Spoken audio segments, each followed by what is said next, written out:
Hey folks, I'm Zach, and today we are going to go over my old paper computer game, Balzak Globotron. Finally. I know some of you have been waiting for it, especially you, Yak. Yeah, this is the biggest paper computer game I have ever made. It is... I think I'm not going to show the physical one. I think I'll probably show the digital images of it. But this has about 200 pages, according to last count. Biggest PCG I've ever made. I think probably the biggest PCG anyone has ever made. Hey folks. Hey Salman. Hey Yak. Let's something a paper computer game.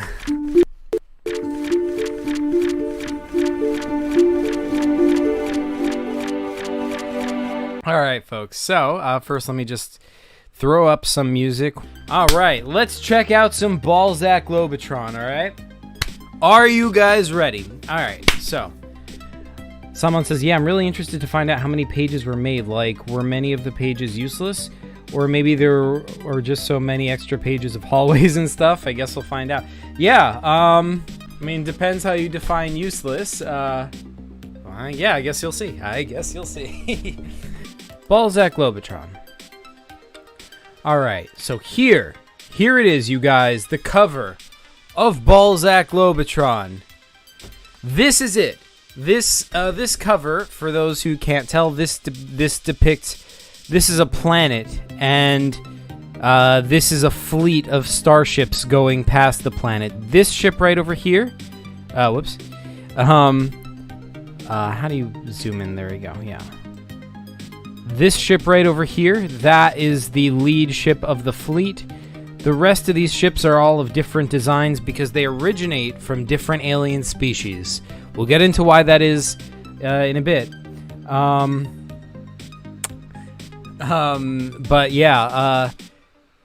But they are all following this one ship. So yeah, they're just flying past the planet. I know when Chris first saw this cover, he thought that this was like a continent coming off the planet somehow, and I was like, no, that's supposed to be a ship flying past the planet. But I get this is all black and white. I didn't make it super clear, so yeah. But anyway, that's how that is. Yak says, let's get an official hallway count. All right, I'm putting you in charge of that, Yak. You can be the official hallway counter. Of course, then you get into the issue of what counts as a hallway, right? Someone says, what planet is that? I think that's just an abstract planet. I don't think that was supposed to be a specific planet. I mean, we do go to a lot of specific planets in the game, so this could conceivably be one of them, but if so, I don't remember which one it's supposed to be. But, alright, so, yeah, to give you some background for Balzak Globotron, this was one of the earliest ideas for a paper computer game I had, alright? Let me just keep this up because it looks cool. This was one of the earliest ideas for a paper computer game I had. And by the way, this cover, Chris, since Chick with Power says I think it looks better in black and white, you can actually check that because if you go to papercomputergames.com, which is the site Chris set up, he used the Balzak Globotron cover, but he colored it in.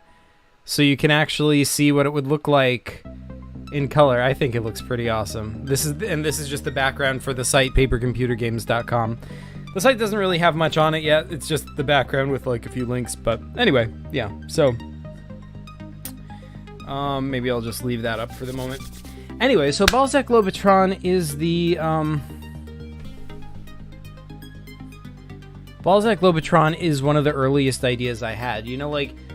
When I first started my series of paper computer games, as you'll remember from past streams, I was always, I started as, sort of with the idea of having a regular series, and each episode would be, basically similar to Chris's games. It's all, where Chris's games star Zach, but mine would be starring Pierre, and it would just be regular episodes like that, just in the same vein as Chris's games. But then I realized I could kind of expand out and do my own thing more. Still set in the same universe and building on the same universe, but you know, vastly different types of gameplay, you know, my own style. So one of the first games I did with that was the Mansion of Mystery, where it's like, or no, sorry.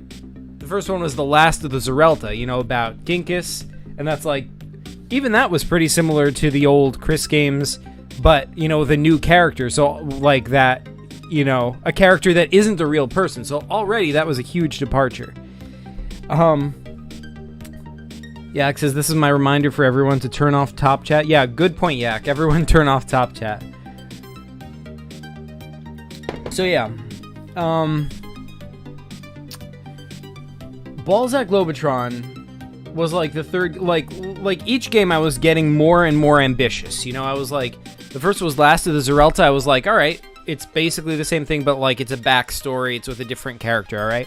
Then the Mansion of Mystery, I'm like, all right, let's try a totally different genre. Let's do a mystery game. Like, and then I was like, let's do a space game. And that one just, like, as I had the idea for that, the ideas just grew and grew and grew.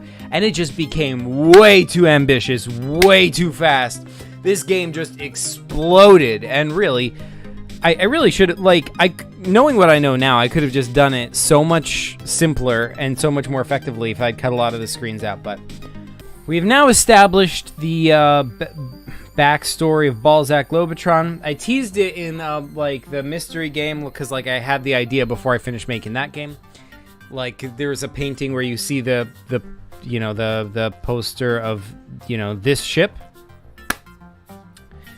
which is called the Tabernacle. I'll reveal that right now.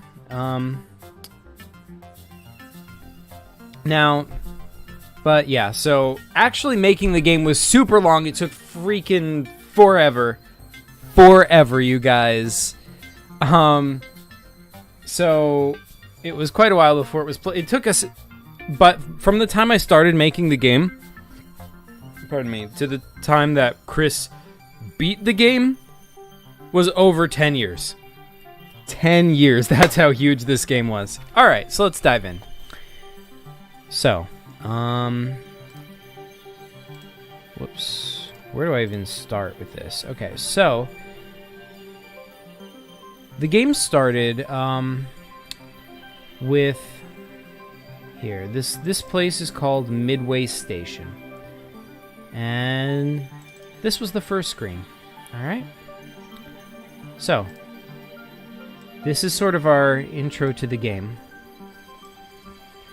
And it starts here. You're strapped to a table, and there's some device over you. It's going to do something to you. You're strapped down. You can't get up. You know, what do? And you have to escape from these people who are all standing around. And then, like that, once you beat that, you're over here. See, these are basically memories, right? This is what happens as, like, you're going through your memories, and as you go through them, this whole sphere, which is like the memory or whatever, it connects to this other sphere via electricity. It connects over, and then now we're over here. You're and by the way, in these memories, you can't clearly see who you are. You're just kind of like, you're just trying to escape, you know? You're just afraid, you know? That's all you know. And you're running over this platform. It's high in the air like a roadway. And there's buildings in the background. And then you get to the next memories. You're in the lobby of a building, and you're confronted by all these guys with guns.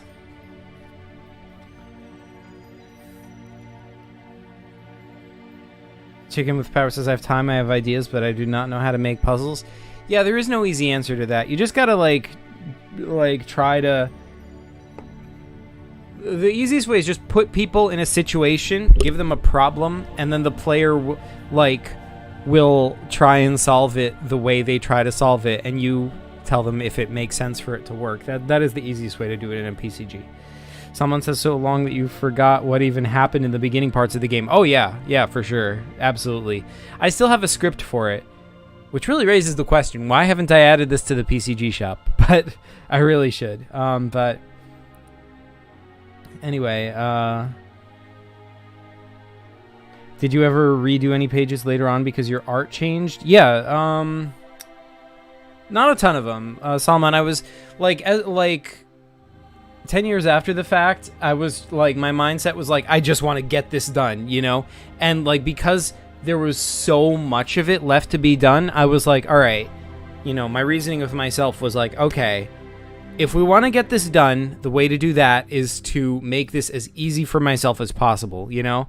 If a screen is playable, leave it alone, you know? Unless there's like some huge problem with it that contradicts, you know, the direction you want to go in, leave it alone. Because, like, you know, most of the joy of a PCG is its, is the, imagination anyway, you know? But, yeah, so, I like, for the most part, I stuck with what I did originally. However, when I was originally making these screens, a lot of them, I just did redrew them just like a ton of times, you know, at that time. In fact, Balzak Globotron is a big part of the reason I got better at art. I mean, I'm still not great, but, you know, I got a lot better than I was solely because of Balzak Globotron, just drawing so many things, drawing them over and over again, you know.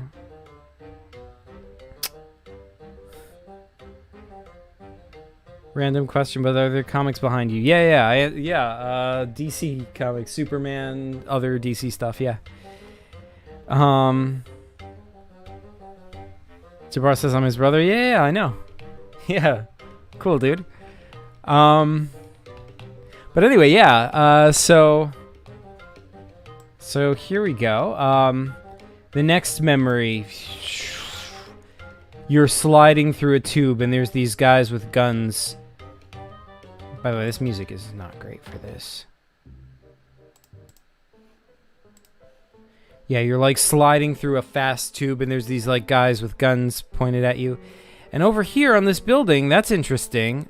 There is a symbol on it, and for those few people who know, basically just me and like, you know, maybe one or two others, I don't know. This is the Ginkis symbol. This is the symbol of Ginkis. So right there, that's like a call out. That's like a reference. But anyway, so then finally you escape. You're flying through these like fast tubes, flying all over the place.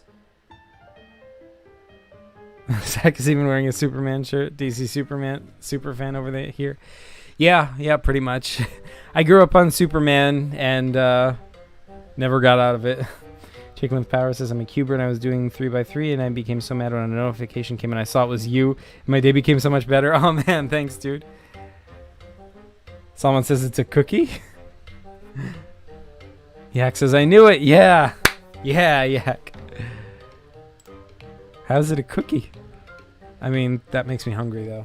I could go for a cookie. Anyway, so that was the first screen.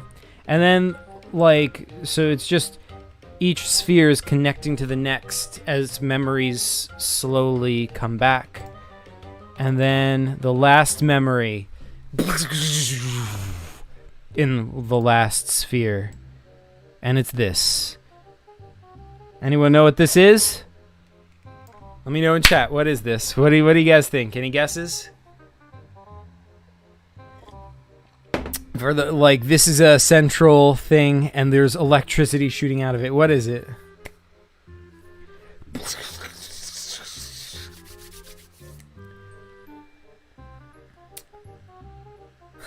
Someone says, whoa. When I was small, I thought Superman was the only superhero. Oh, man. Star? No, not a star. Ginkis' staff. That is correct, Yak. Yak wins a cookie. Someone says it's a tree with vines. Nope, not a tree with vines. Yak was correct. This is Ginkis' staff, and it is shooting out electricity. And by the way, this staff, like, after I drew it, I was like, man, this looks cool. And I changed the, like, this sort of became the standard design for Ginkis' staff hereafter. Before this, I think it was simpler. Like, I don't think it had this, like, windy stuff around the staff itself. Like, it was this spiral here at the top, but all this stuff and, like, the little dots in between, like, I don't think those existed. But anyway, so yeah, that's the last memory you see, and then you wake up.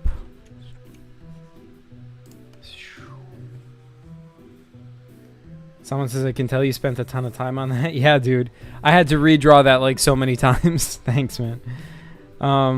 It's a simple thing, but it's hard to get right. Yes, you and a Ginkgo symbol cookie, yak. All right, so you wake up, and then you get up, and this is you. Balzak Globotron. And you wake up, and you're with this guy. He's like, oh, what are you doing here? Who are you? And you're like, well, I don't know. Who are you? It's like, apparently, you woke up amnesiac. You don't remember anything. You know, you just woke up. No memories, except for the ones you just saw. And you don't know what that means. And this guy, first of all, he says his name is Alton. And as you can see, he's a mechanic. He's got little wrenches, little advanced tools that he uses to repair stuff. He's got a big beard. Max says that staff design is so cool. Thanks, dude. That's cool. Thanks, man. Yeah, so the concept of Balzak Globotron, like, this had to go through a lot of revisions. I actually first drew him for a letter I wrote to a friend who was in Israel. She moved to Israel,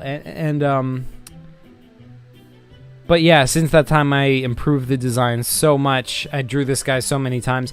This is actually still one of the earlier times. I think I get better at drawing him as I go through the game. Yeah, it says amnesia is a classic PCG plot point. Oh yeah.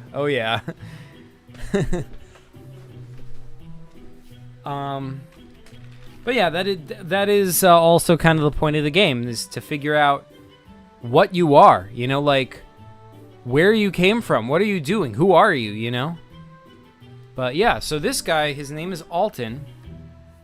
Someone says, everyone take notes, this is how you start a PCG. Oh man, thanks, dude.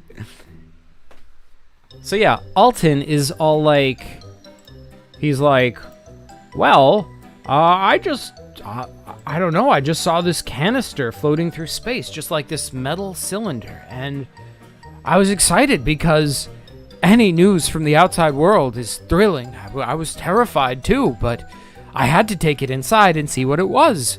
And I opened it, and it was metal spheres, and it took quite a bit of time, almost a few days, almost a week, for the metal spheres to form together into you.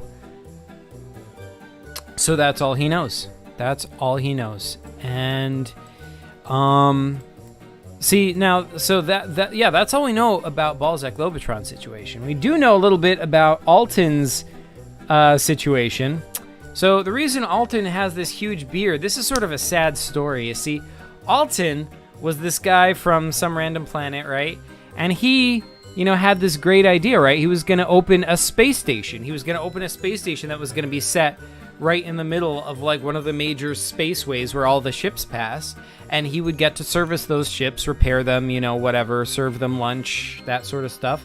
He'd make a ton of money, and it sounded good. So he built the space station, and then he moved on to it. But unfortunately, he was overconfident. Like, he was so sure that it was going to be a success that he just flew there to the station with no way off.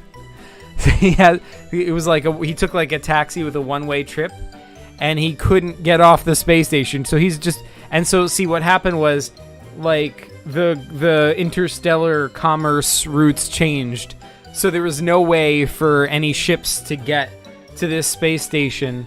Or, I mean, it's not that there was no way, it's just that no ships were coming. So he's been waiting for years, completely alone on this space station, hoping someone would come by so he can get a ride back to his planet.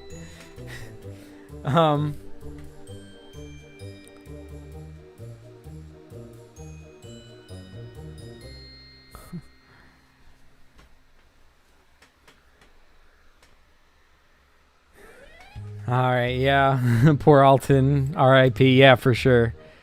Poor Alton. So anyway, at this point of part of the game is basically just you get to explore the space station freely. There's a bunch of different rooms. I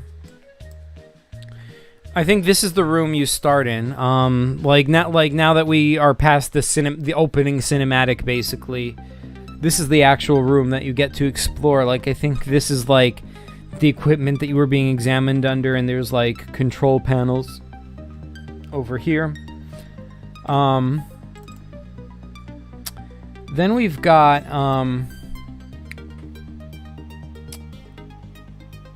let's see, was that the canister? You know, I feel like I need to actually open the Balzak Globotron script so I can remember what all this stuff does. The Access Space Taxi? Yeah, I mean, yeah. What, you thought there'd be, like, space Ubers? I mean, what's... People gotta get around somehow. Chicken with Power says, I think we have a new member called Aline, known as Nally TCG on YouTube. He also makes PCGs also. Awesome, I meant to say.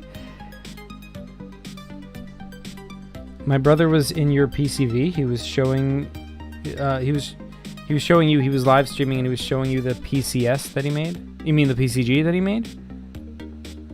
Oh, voice to text. Oh, gotcha.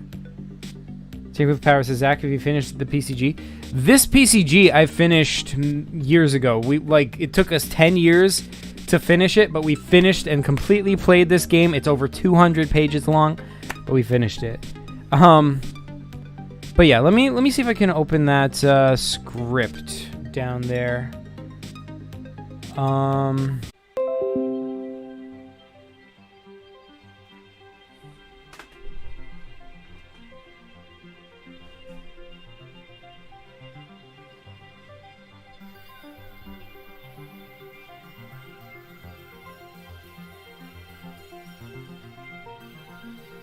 Wait, are we back? Oh my gosh. Oh, wait. Ow.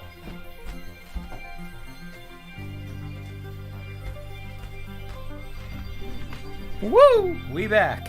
Alright, back in action, folks. Okay.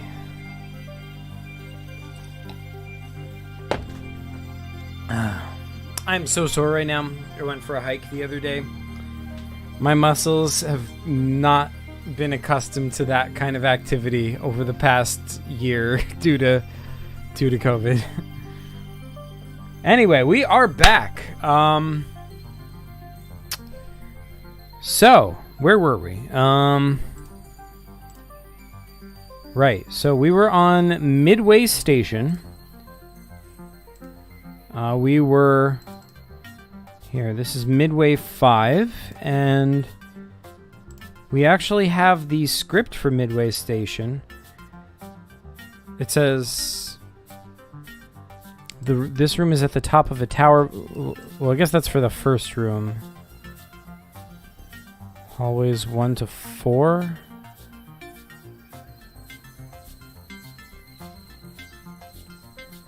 Wait, which one is which? Dang it.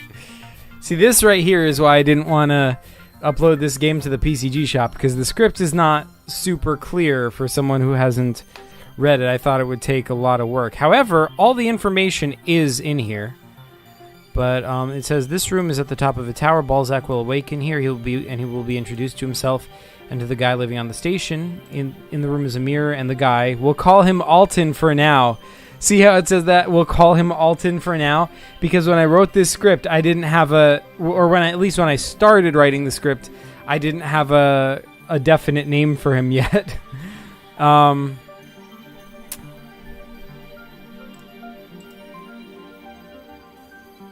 Okay.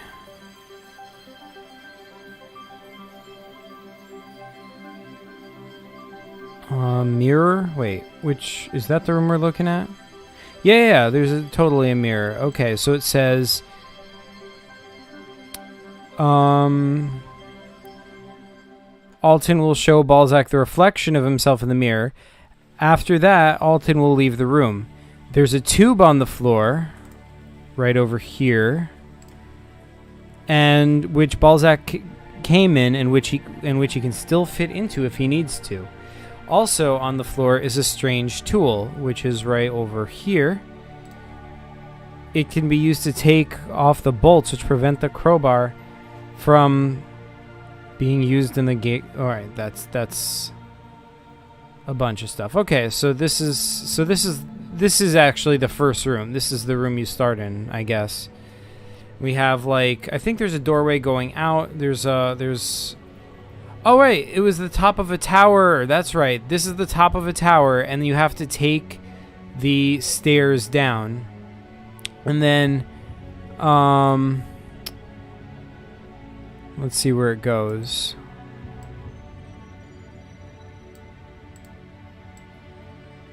The control panel in here only controls the lights and environmental settings. It's not going to say where the thing goes.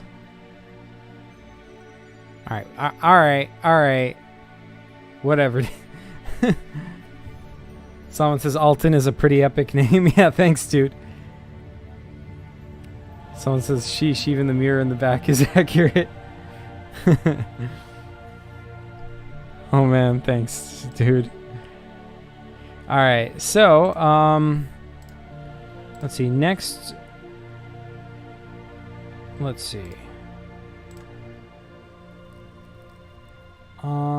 Hallways. Where's the hallways?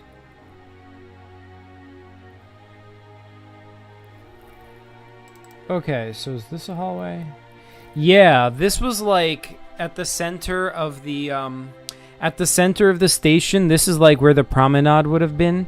See, there's like little shop, like abandoned restaurants, abandoned shops, abandoned, just like this would have been like a whole mall in space if the space station had been successful. Different ships would have been docked here all the time. People would be coming and going from all these different shops. There's like flags hanging up from the wall. So this would have been a pretty epic space station if only, the timing was bad. The space lanes changed like right when it was being built.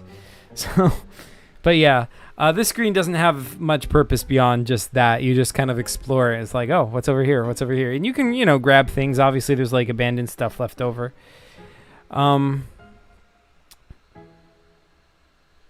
Attention to detail. Yeah, thanks, dude. Holy moly, that's a sick drawing. Thanks, dude. I try. So then we get to yeah, here we go. Here's the hallways. Yeah, so this is a perfect example of waste on my part. See, the main these hallways are the main part of the station. It goes in a ring around the station, and there's rooms on both sides. Rings, in this central area, and rings on the doors on the central area and doors on the outer wall. But instead of just drawing like one circle from above, I drew like 4 different hallway sections. Like, I drew this hallway section just so you can be like, okay, you can go this way, or go in that door, or keep going this way. So, yeah, I mean, I like nice perspective and everything. I got pretty, I was getting pretty okay at perspective, but like, it was a waste of art effort. This game was going to be so big already, why spend so much time on hallways? But yeah. Someone says it begins. Yeah, you know it. But I mean, this is, does, like, on the other side, this does help make it feel more like a real game, like an actual computer game, Like, there's lots of just screens where you can just like, oh, let's go over here. Let's go over here, Makes it feel more like you're exploring. Yeah, and this is the 4th hallway section. And probably this is the laziest one. I can tell I was, getting tired of drawing hallways, and I was like, ugh. So I just drew this one quickly. It just has 4 exits. You can down this way, up this way, and in this door. So then there's various rooms that these doors lead to. I mean, right now, like, there's no goal right now. We're just kind of exploring. We can see, I mean, I think there were like some minor goals, but they don't matter that. Oh no, that's right. There was one major goal. The major goal was to get your inventory screen back. Because, see, if you'll notice over here, well, I guess that would make sense to you. But what I was going to say is there's a sphere missing from Balzak Globotron. You see, there should be a big sphere right in the center over here. And that's missing. And there's a reason for that. And your goal is to get it back. And once you get it back, that's when you get your inventory screen. So let's see. What is going on in these labs? This. Oh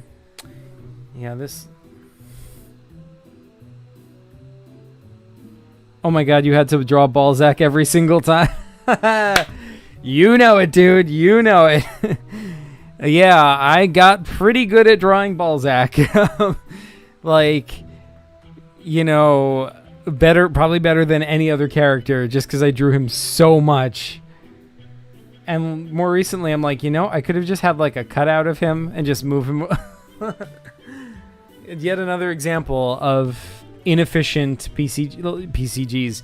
See, like, that's the thing. Whenever you have an ambitious game, you need to learn to, like, do a lot of things to make it easier for yourself and more efficient for yourself. So yeah, in this room there was an actual puzzle. Let's see, there's like a bottle with like numbers on it, 23992. There's a machine over here, a machine over here. Let's see what the script says about this. There's a computer station which this is in lab 2. There's a computer station which will deactivate one of the electronic locks for the grate in lab 1. Okay, so but you must first figure out the code word. Okay, so this puzzle is to open the grate in lab 1, which is not here. But to do that, you have to use this computer station. See, it kind of looks like it's basically just Windows, Microsoft Windows. But then to gain access, you have to figure out the code. And of course, the number is here on the bottle, not 23992. But let's see what was the puzzle. On a bottle label is okay. They will be revealed as BCIIB if put through the translator machine in this room. Then, if put through the descrambler, it will come out as CIBIC, Cibic.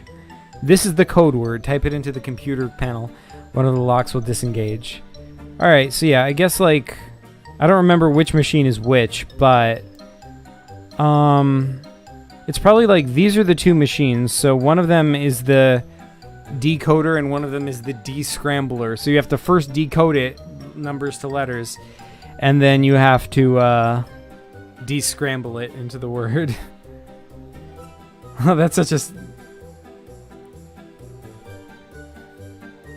a good puzzle. Thanks, dude. It makes everything that seems random actually be useful. Yeah, for sure. I mean, I try. So that was lab 2. Where's lab 1? When Balzak enters a laser gun, will attempt to shoot him? There's a grate near the floor which must be opened. Okay, which one is that? Let's find lab 1. Is this it? No, that's Alton's room. Is this it? No, wait. No. No grate in the floor. Where's the grate? Oh, there we go. Here's lab 1. Yeah, that's right. Laser gun. Here's the laser gun that tries to. Here's the laser gun that that tries to shoot you. Here's the grate near the floor, and there's a door over here that leads to a control panel, I guess. Let's see what the script says. When Balzak enters, a laser gun will attempt to shoot him, but its blast will go right through him, melting the door to the side shut. So I guess it like melts this door so you can't gain access.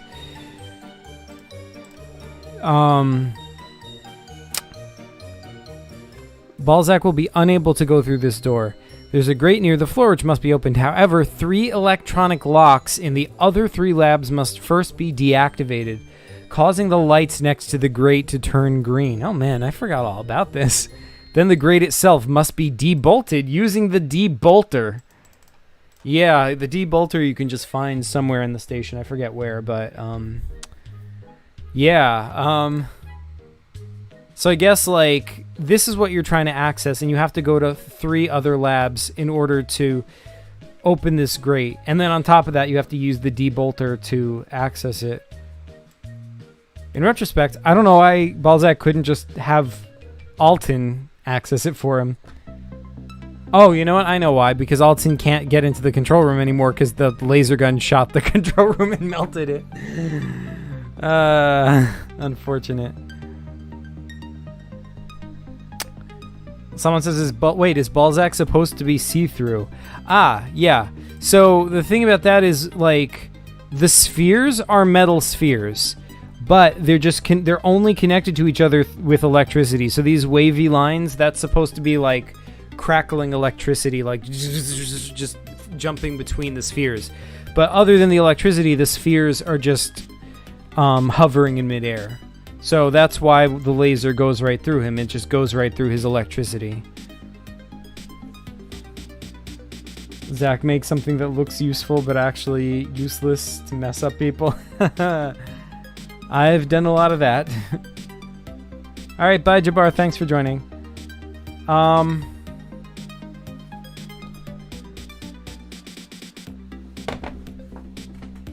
Alright, so that is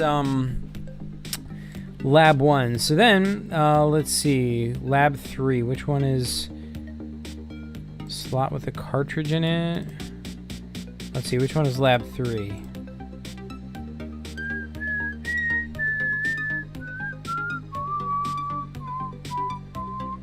Is this it?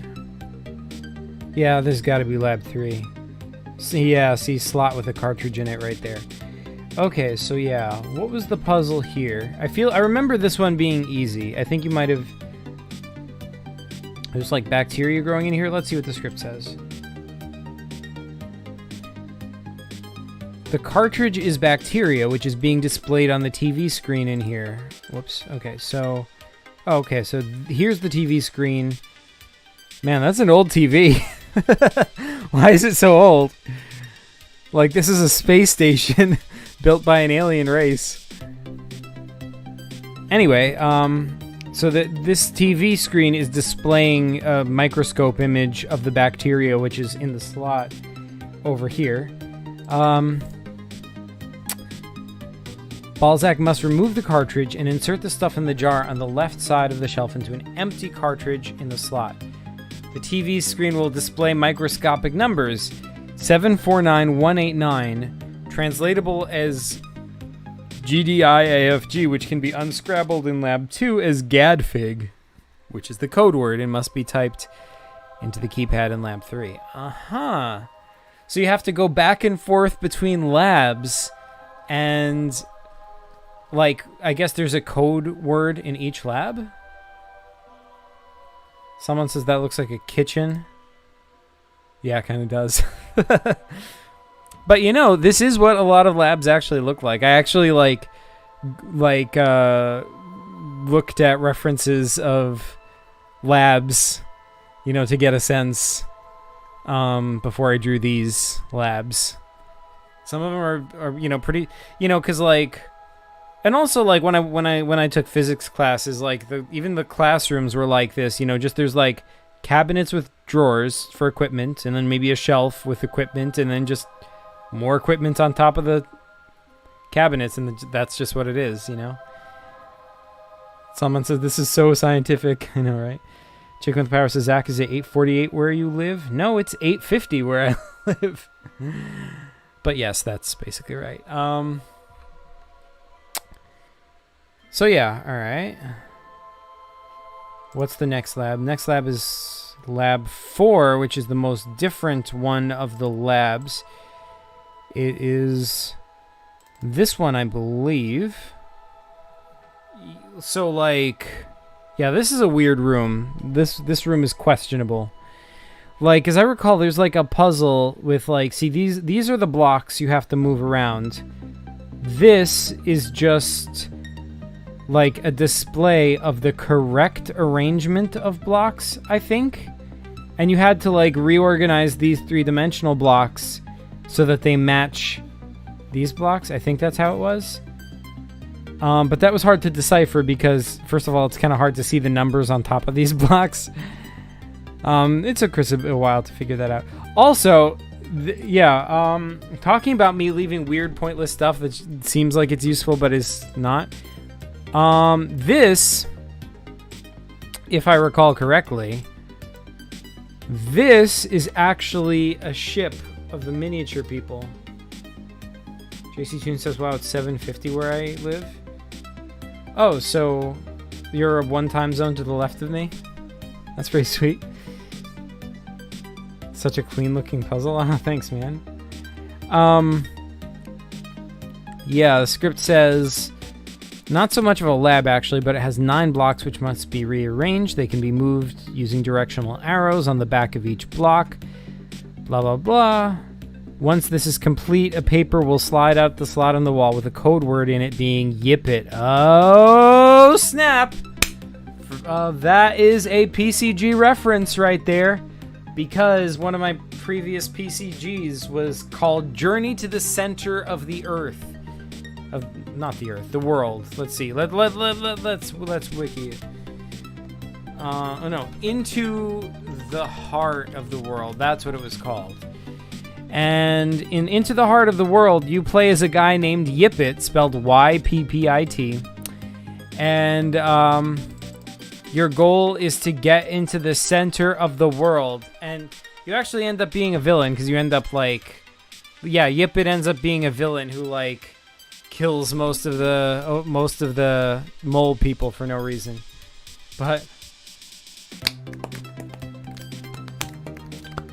Yax's Mole Men callback. Yeah, you know it, dude. Anyway, so yeah, that is the callback here. And then over here, does it say what this is? Just to double check. Oh yeah, this word must be keyed into the keypad on the wall, which is covered by a panel. The panel must be pried off using the miniature spaceship, which is resting on one of the pipes. Yeah, this is a miniature spaceship, you guys. It's a spaceship populated by miniature people. The very same miniature people that are seen in my Squids and Forests series games with Ari. Even though this doesn't really deal with that. They have nothing to do with the plot of this game. They just happen to be chilling there. They just happen to have built a spaceship and they're just chilling on that pipe. And not only that, but you have to use their spaceship to pry open the opening. So, and then they freak out and fly away because, like, obviously you grabbed their spaceship. So yeah, that is the level of random callouts you can expect from Balzak Globotron. Chicken with Power says, dude, I just got the biggest scare of my life right now. Dude, you okay?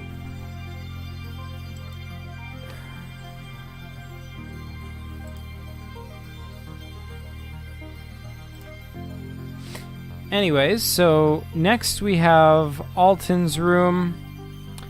That is gonna be... Where's Alton's room? Alton's room, Alton's room. We passed it before. I clicked on it before a second ago. I know it's here. Is this it? Yeah, there we go. Yeah, here's Alton's room. It's basically he's got a bed. He's got a bunch of movie discs on him. Yeah, like this guy is just desperate and really sad. He has a picture of his wife who got left on his planet, and he's been separated from her for many years, so she's since remarried, unfortunately. Only because he was trapped away from her, and he was like, well, I'm probably, like, there's no way off this station, so I'm probably going to be stuck here the rest of my life. So, he told her to just move on or whatever, So, meanwhile, yeah, and so she married, like, Alton's best friend. Anywho, so, this is a design of his home planet. I mean, at least he's got a nice TV, right? I mean, sucks to be stuck alone on a space station, but hey, He's got a pretty dope TV, you know. You can collect these discs and watch him, but it doesn't do anything. Like this over here, this is Alton's journal. If you get it, like I actually wrote up a journal for Alton. Should I read the journal? All right, one in chat if I should read the journal. Because I actually have the text file of Alton's journal. Chicken with Power says, I want another PCG news. Those stuff are super cool. Yeah, dude, I'm gonna try and get back into PCG videos and do more of those. Epic TV, yeah, for sure. Someone says, yeah. All right. Let's one. Oh man, it's lore time. You know it. All right. Let's see. Oh, planets checklist. Alton's journal. Do I have a better version of it? I should have a better version of it. Unless I just folded it into the script.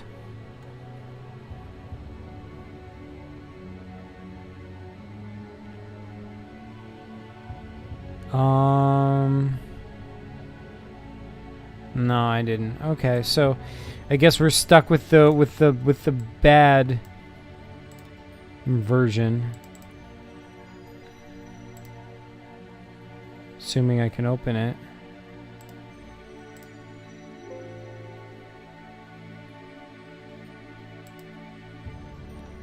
Okay, here's the journal, you guys. Are you ready for this? Zach will be waiting for the how to make a PCG horror game video. All right, dude. All right. It's going to be a bit, though, because, like, at least for this week, I'm working on getting my job back. Which, by the way, I am freaking out, you guys. I'm freaking out. We gotta talk about that later. But you know, first, you know, I don't want to bore my viewers talking about, you know, my personal struggles. I want to first, like, focus on PCG stuff. So let's lure it up. All right. Here we go. Alton's journal. January 8261. Mind you, this calendar is not Earth's calendar. This is the calendar of Alton's planet, whatever planet that is. So, so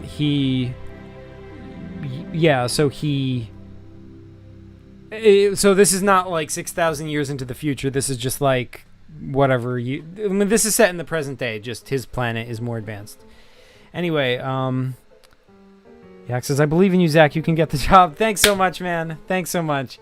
It's gonna be a struggle. I have some things in my favor, but on the other hand, this is a very desirable job. You know, this is the biggest planetarium in the entire country. No, not even. This is in the entire continent, in the entire western hemisphere of Earth, the biggest planetarium. And, you know, yeah, so there's lots of planetariums all across America. Mine is the biggest. So yeah. I can imagine there might be a bit of competition. Anyway, lore. Chicken with Power says, wait, are you playing as Alton? No, you're playing as Balzak Globotron. But you're just exploring the station that Alton has been living on, so you can, and you find his journal. So now we can read what the journal says. January 8261. Another day. I really don't have to have much to write here, as there's no one to talk to, no one to interact with. Ever. I'm all alone on this bleeping space station, and there's no way to leave. It goes to show you, one little mistake can change your life forever. I wanted the big fancy space station, traded all my money for it without paying attention to the fact that there were no ships on or around the place. Stupid. I should have known. This is in a forgotten corner of space and no one ever comes here as they have no reason to. The galaxy's filled with all sorts of fancy outposts where ships can get whatever they need. And of course, no one has the decency to answer a distress call. I've been transmitting one for the past 2 years. By now, everyone who once cared about me has moved on, assumed I'm dead, most likely. I can't contact them. I miss them so much. And Riella, oh God, Riella. I hope she has a great life with him. I shouldn't have left her. I don't care if we needed money. I should have stayed and been poor with her. I don't understand. Like, can I just comment? I don't understand how this guy is poor if he's able to build this gigantic space station. I don't know. Sassing my own storyline, but yeah, tragic stories, yo.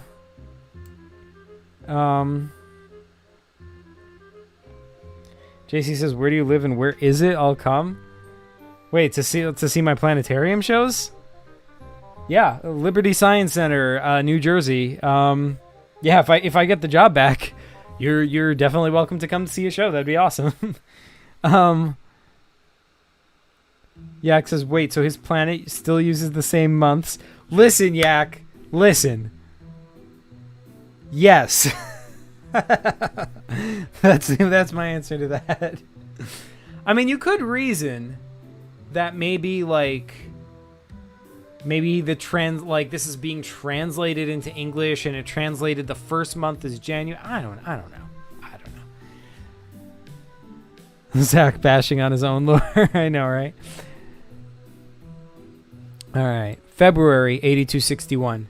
Today, all right, we need some epic music for this. Or at least some not.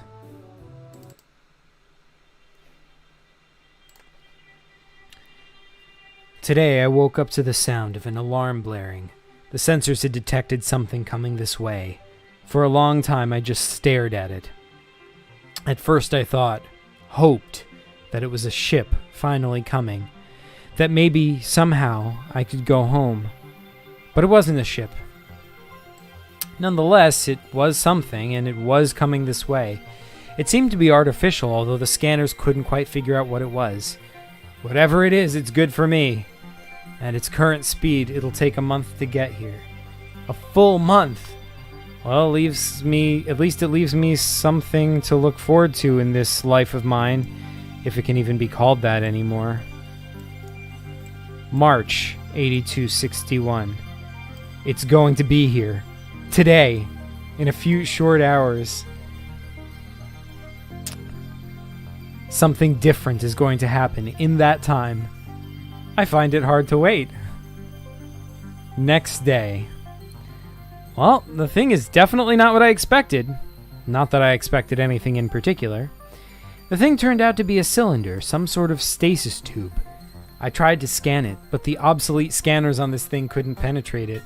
I'm not really sure cutting-edge ones would do the trick either. I decided the only thing to do was to open it, and if it kills me, who knows, that could be better than this. I walked around it for some time, looking for an entrance or hatch of some sort. I didn't see one. Finally, feeling the metal with my fingers, I found an indentation which seemed invisible to the eye. I pulled it, pressed it, did everything to it until at last, a door opened. The door slid open and something fell out. Now, I'd been expecting some sort of creature, perhaps an alien predator sealed away for its ferocity. Or maybe even a harmless creature launched into space as some sort of experiment. What fell out, though, was a group of metallic balls of various sizes. I stared at them for a while and then decided to poke one. Nothing happened. I gathered up all the balls and took them to the lab. I needed to find out what they were. Chicken with Power says, "Yo, this is kind of depressing." I know, right? I know. Poor Alton. Someone says, "This is like a Ray Bradbury story. He used a journal-type format in the Martian Chronicles." Oh, dude. I've never actually read that, but I want to because I've heard good things. Oh, hey, Aunt Starry. How's it going? We're just going through my old PCG, Balzak Globotron.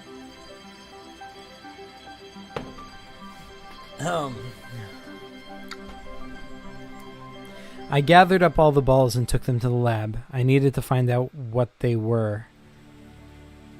Again, the scanners had no luck.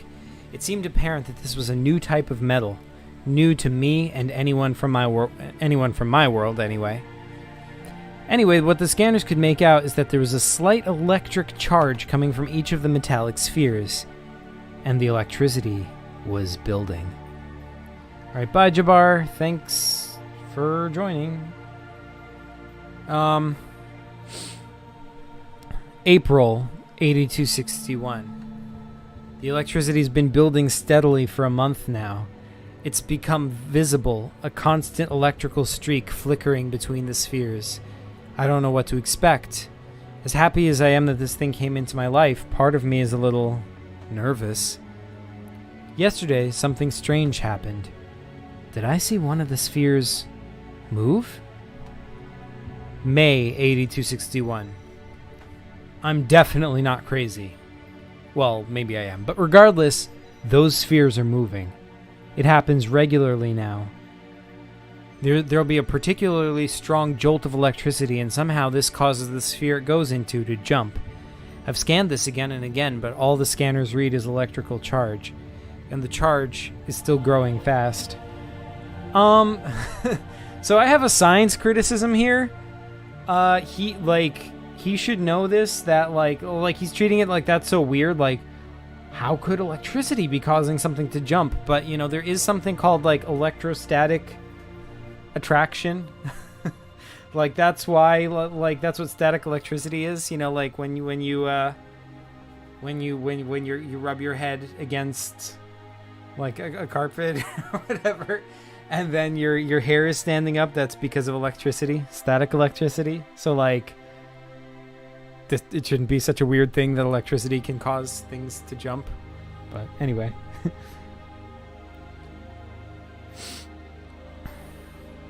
And Story says, big brain, Zach. Thanks, dude.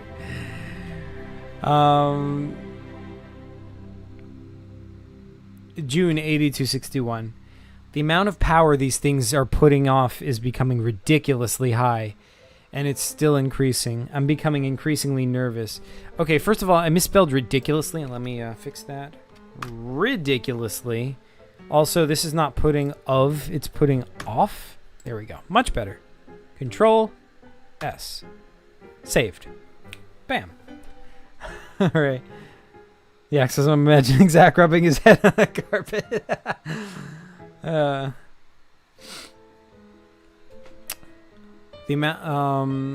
I'm becoming increasingly nervous. Sometimes the spheres manage to float around in the air for minutes at a time. They even have little formations of them sometimes. It's almost as if they're trying to come together to form something bigger. At this point, I feel I have to erect a force field around the whole mess, although I'm not sure it'll do much good. Pardon me. I'm starting to fear for my life. If I die today, and if anyone ever finds this, please tell Riella that I love her more than anything, and tell Johnson that he was the best friend I've ever had. And tell them both that I hope they have a great life together. The end. That's the end of Alton's journal. Yay! Zach in his free time just creating static electricity. Yeah, that's what I do, dude. Chicken with Power says, I have this memory when I was in 3rd grade, a teacher gave my teacher sugarcane, and my teacher gave it to me because she doesn't like sugarcane. Oh, man. Sounds tasty.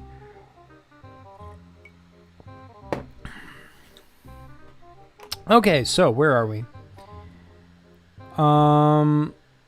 Control room. Yeah, so the point of all this, I mean, yeah, we found Alton's journal and all that, but the point of this lab is we have to go through all the labs, and we have to, you know, get back to this lab number 1, put in all 3 code words, and then use the debolter to debolt this grate, and then open it and get this back. And that is a sphere. It is, in fact, your missing sphere.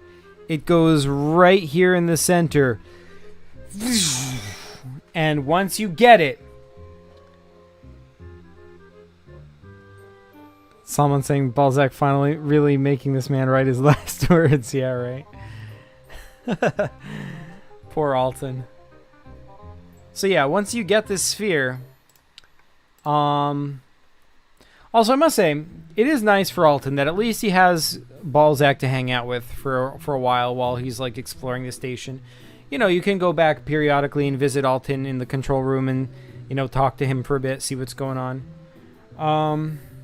Jack says, you don't realize how long the stream is going to be until Zach busts out his award-winning dictionary-sized journal entries for Alton.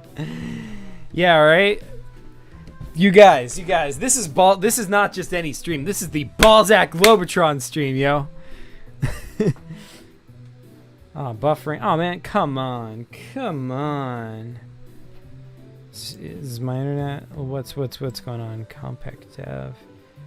Yeah, my internet is working.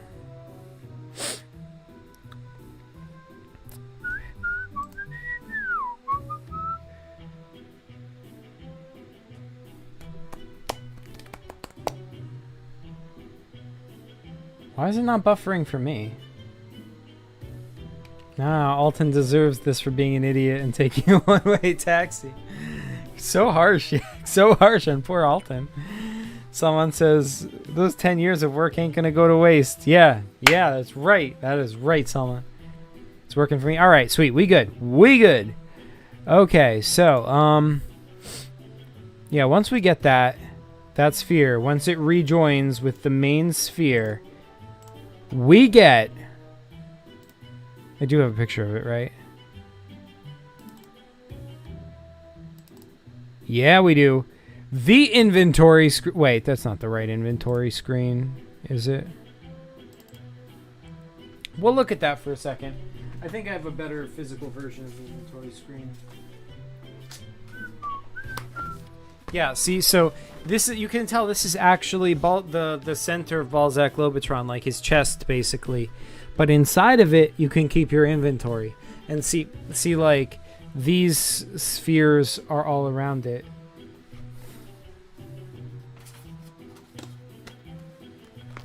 One-way taxi into deep space like an idiot. Listen. He thought he was, you know, making a good investment. You know, that was the only way out of poverty, you know? And he was gonna strike it rich. Because, like, this is, like, a totally untapped market, but then, you know, it didn't pan out. It didn't pan out. He gambled and he lost, you know?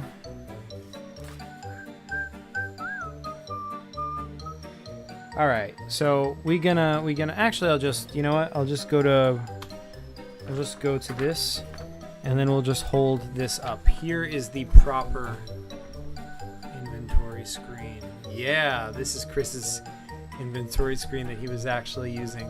I think I lost this and then I had to redraw it. That's why there's the other one. Yeah, says now that's an inventory screen. Yeah, that's right. You got, like, I was super proud of this inventory screen. I put a lot of, like, detail into the electricity and everything. Of course, then there's the issue that this is such a long game, this isn't actually a big enough inventory screen for it. Like, you pretty quickly are gonna fill it up. But, okay.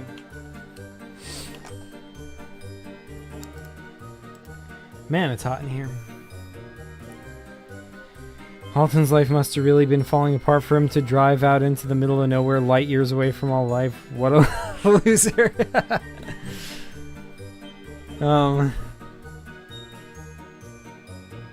Yeah, poor Alton. Someone should make, you know, like, I wanna flesh out Alton's story. There's only one other appearance of Alton so far, and it's when we see Alton as a kid. In Chris's, like, PCG Choose Your Own Adventure thing he made that one time. Yeah, Alton just appears as a kid randomly, and it's like, how does this relate to Balzak? You know, because he was a kid on Earth in that thing, and it's just not explained. So I don't know. I would like to sort out his backstory at some point. No wonder his girlfriend chose his best friend over. Oh man, the Alton hate. All right. Anyway, so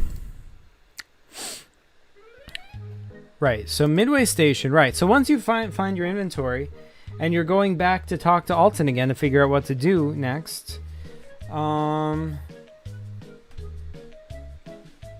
Something happens. Hold on. We need different music.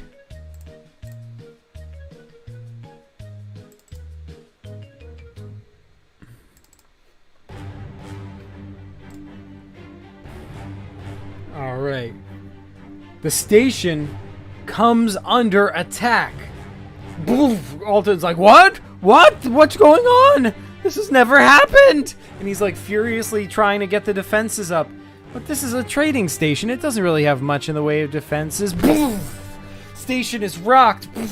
Balzak is just like trying to get across the station, you know, from one side to the other. And then right where Balzak is, the outer hull is breached. Air is sucked out. And Balzak is sucked with it. Whoa!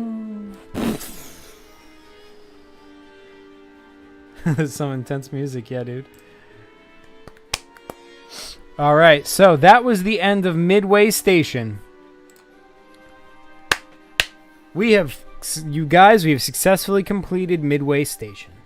Woo! And Story says these sound effects are amazing. Pow, pew pew. I try, dude. I try. All right, so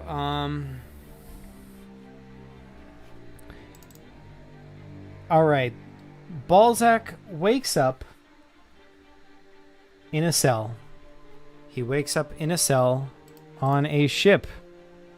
Whoa, there's color. And let me just say, you guys, this is randomly the only screen with color. Because I made it and it looked cool, but then I didn't feel like making any more like this because it was annoying. It was a whole extra level of like I had to draw it, then scan it in, then edit it on Microsoft Paint, then get it into the right format again, then print it out. And I didn't want to do that for every single screen, so that is why this is the only color screen. But anyway, it works well for this. So like, this ship is in outer space, and inside the ship, this is like a cutaway where this is like the top-down view of the ship. Balzak wakes up right over here with an alien pointing a gun at him. Zach, can we get a desk slam for drip? There, how's that for a desk slam? Sorry, says not gonna lie, this stuff kills me. When I color one page, it's like I'm signing a contract to color all pages. I know. It killed me too. I felt obligated, but then I didn't do it anyway. Laziness won out over obligation.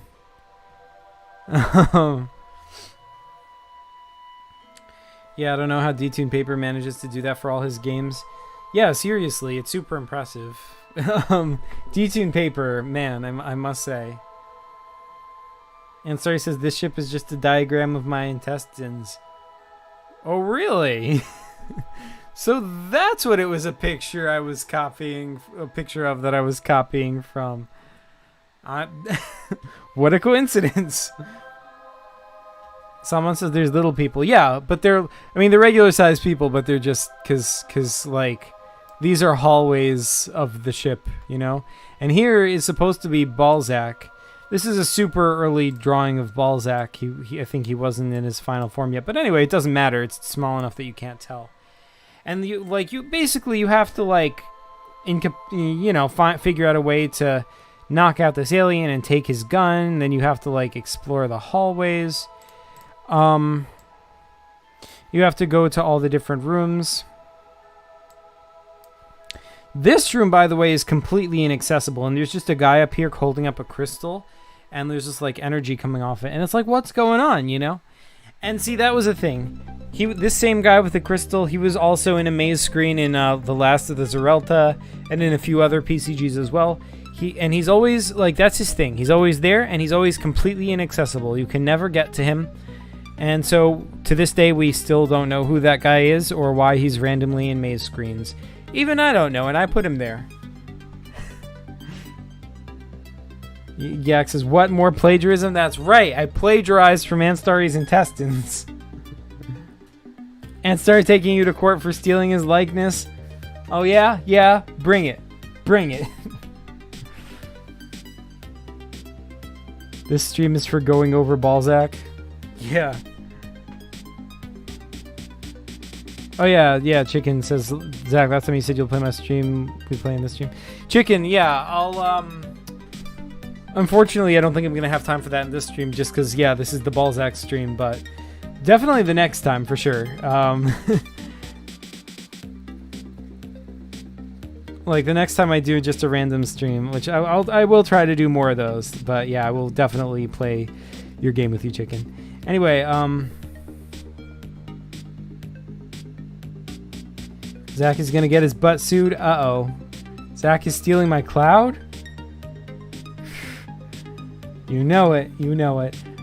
I mean, had to steal somebody's cloud, you know, so. Chicken with Power says, my neighbors got arrested for being outside during curfew? Oh, dude.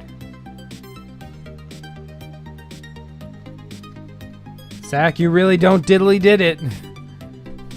That is right. That is right. So, yeah, these aliens,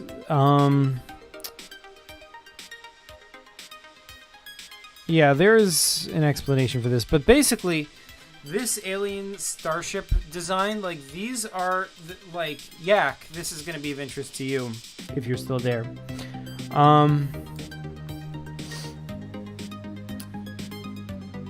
So, these aliens are, like, Zach done messed up copying one of my organs as a crime. Ah, shoot. My bad, you guys. My bad. Yeah, so, like,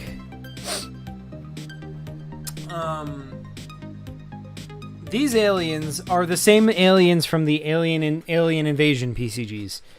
So, Yak, I feel like that might be relevant to whatever you're doing in Worlds Collide. I don't know. Or maybe it isn't. I don't know.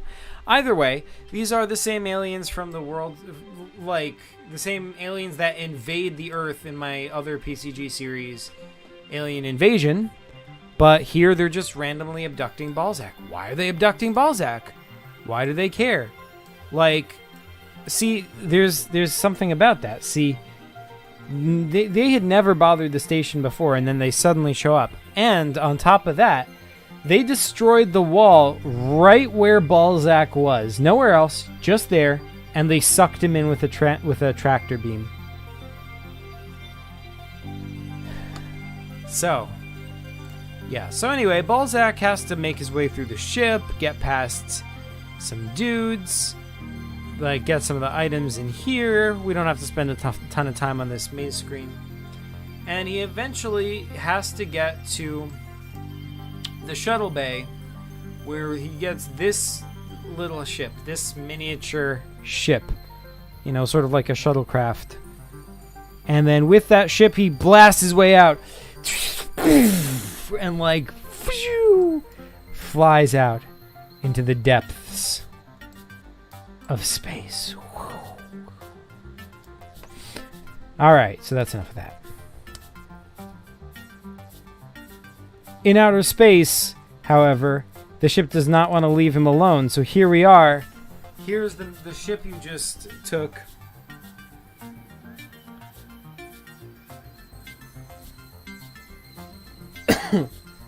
Yak says, ooh, any lore is of interest to Yak in the future. Yeah, that's right. That is right.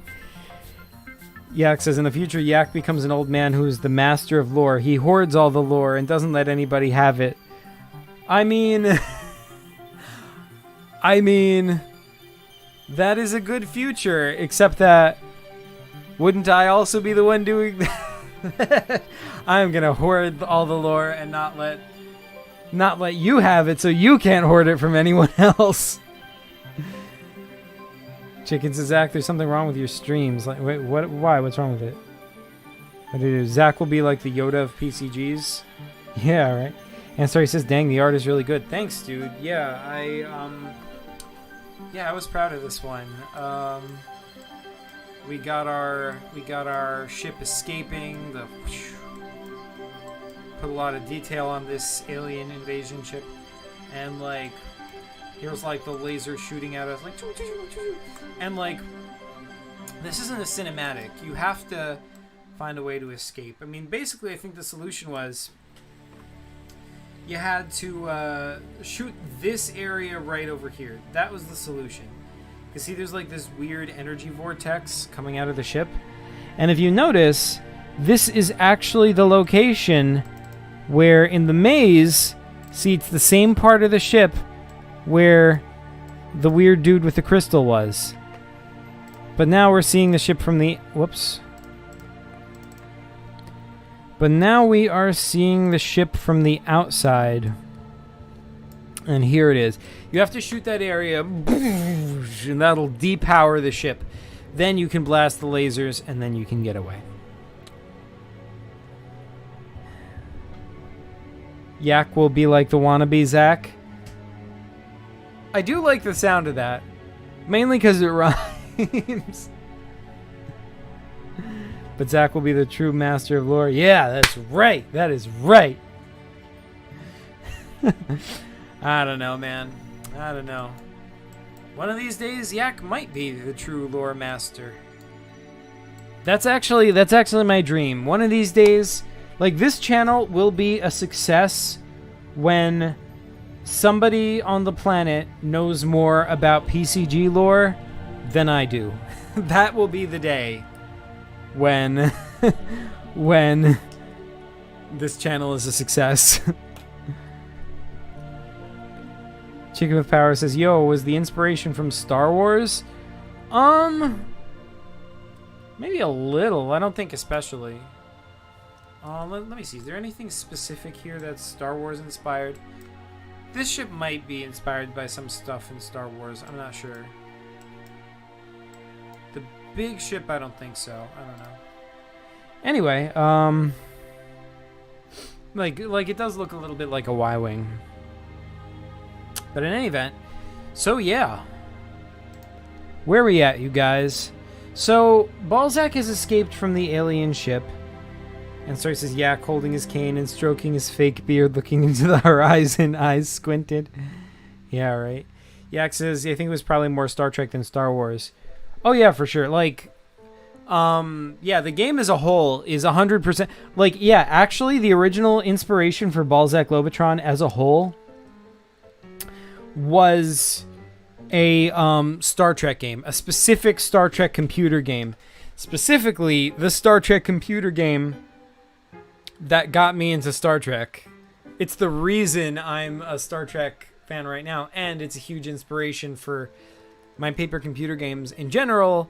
And this one in particular was kind of like me, like the idea of Balzak Globotron came from like, I wonder if I could make like a PCG version of that game, Star Trek the 25th Anniversary, or like a PCG, like, because like I like that idea in Star Trek the 25th Anniversary. Well, I'll get to that. I'll tell you more about that when we get later into the game, because we haven't gotten to the main part of the game yet. And Story says, Zach copying Star Wars exposed. Oh, listen, Anstarry. If you want to see me copying Star Wars, stick around a bit later into this stream because you won't be disappointed. Yak says, since Zach said he was a big Star Trek guy, if I recall, yes, you do recall correctly. I'm a big Star Trek guy.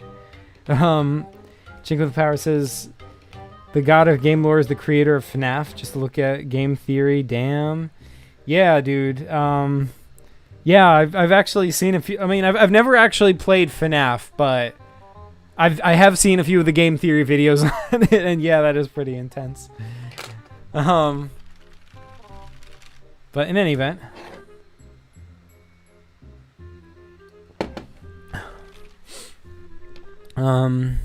so yeah, you escape from there,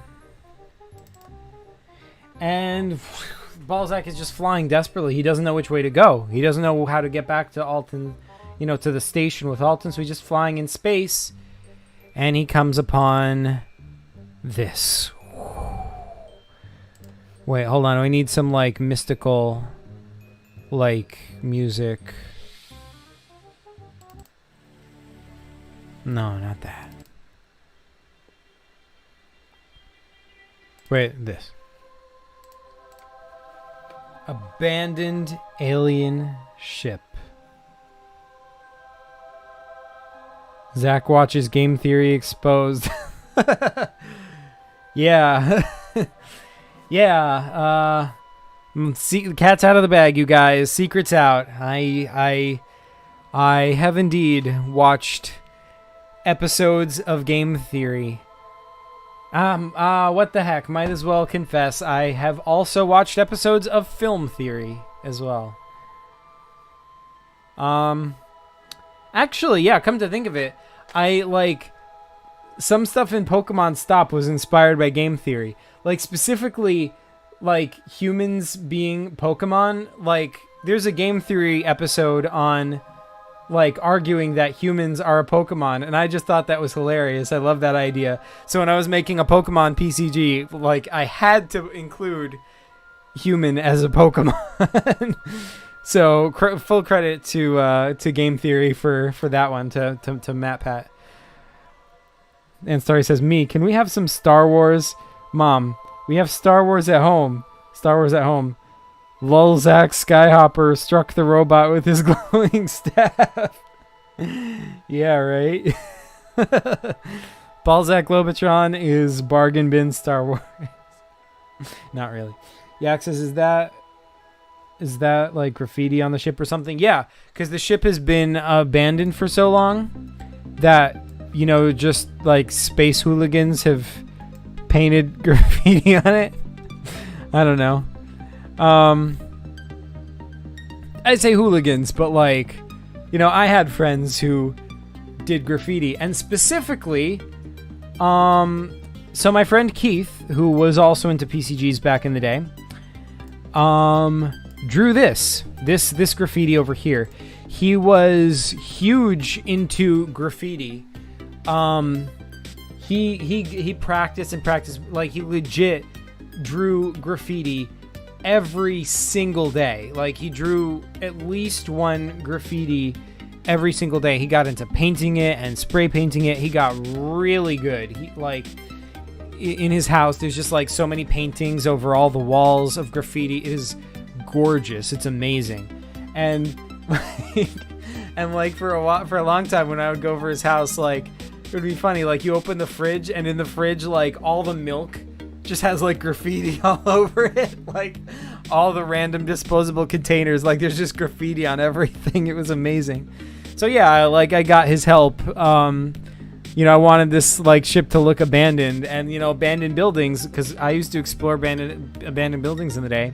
They have a lot of graffiti on them, so I wanted this to look legit. So I got the master, Keith, to by the way, Keith is also the creator of 8 Balls. But yeah, like, it got him to contribute some graffiti to this game. I drew the ship, but he only drew the graffiti over here. And he made it so, like, these letters aren't decipherable. He made this to look like alien graffiti, which is awesome. But yeah, like, there's, like, a scaffold over here that's, like, as if one time this scaffold was, like, hanging across here so the aliens could stand on it and, like, spray paint. If I think about it now, it doesn't make any sense because there's no gravity in space, so they wouldn't have had to use a scaffold. But who knows? In any event, maybe it's like a gravity scaffold. I don't know. So yeah, you come upon this ship, and Balzak decides to explore it because, like, you know, why not? Maybe you can use it to refuel. So inside the ship, we got hallways. We can go in any direction. There is more graffiti on the walls. You can either go left, right, or straight. And, like, yeah, there's also, like, a little spray can here on the ground. Keith contributed that as well.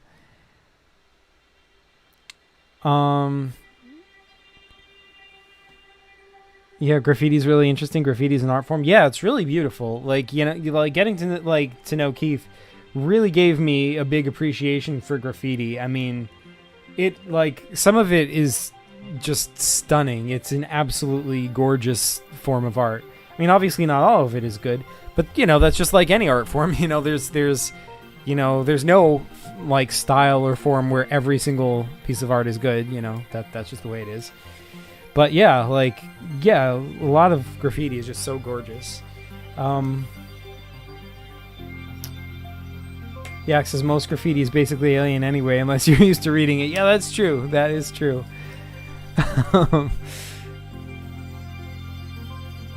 But like reading Keith's graffiti, I got used to it enough that I could decipher his letters.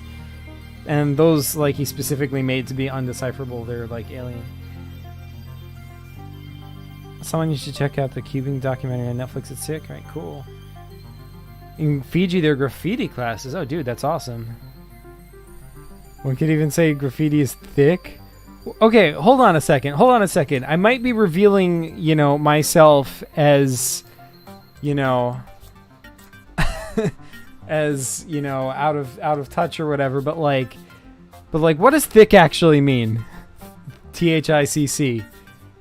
I always see that and I never know what it means. Anyway, if we go down here, like, here's a hallway. They're like, you know, we're looking first-person perspective. Here's, like, Balzac's arm.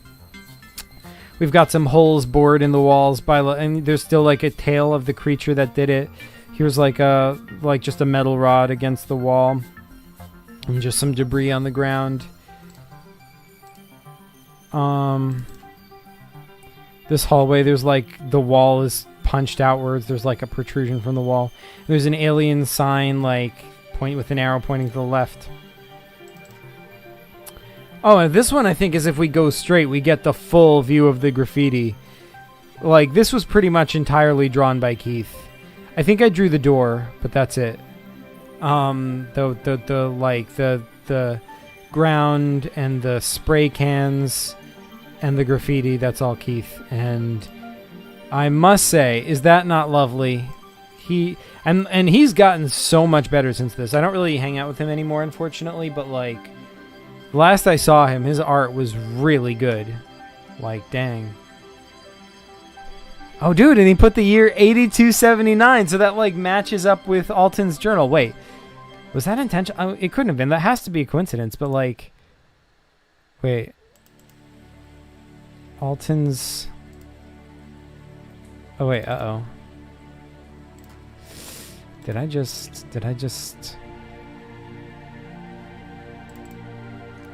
make this impossible to read? Oh wait, there we go. Alton's journal.rtx. 8261. That was Alton's journal. Was written in 8261, and that's the present day. So this is signed 8279. So this graffiti, assuming it's using the same calendar as Alton's calendar, is 19 years or 18 years in the future from this game? How does that make sense? I feel like there's a whole story here. Or it could just be like whoever made their graffiti is using a different calendar than Alton. But the number is so close, it makes me think it might be the same, you know? Either that or their years count down, you know, like BC or BCE or whatever. Like... You know, like each year, like descent, like maybe this was written 18 years ago, but like, yeah. Anyway, so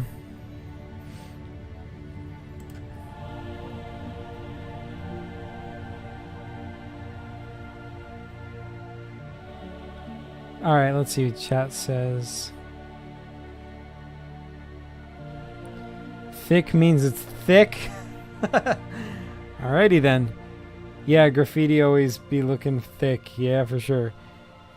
But thick is just a memeier version of thick. Alright, gotcha. Thick is thick, but thicker. Alright, good to know. I agree with Salman. Do not type thick on Google at this stream, please. Alright, I won't. I'll take your word for it.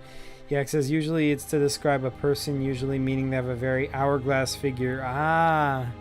I can see why it would be a bad idea to Google it on this stream. And Starry says, I think I drew the door. Zach. Yak says, this is some dang good graffiti. Yeah, I know. Keith is the master.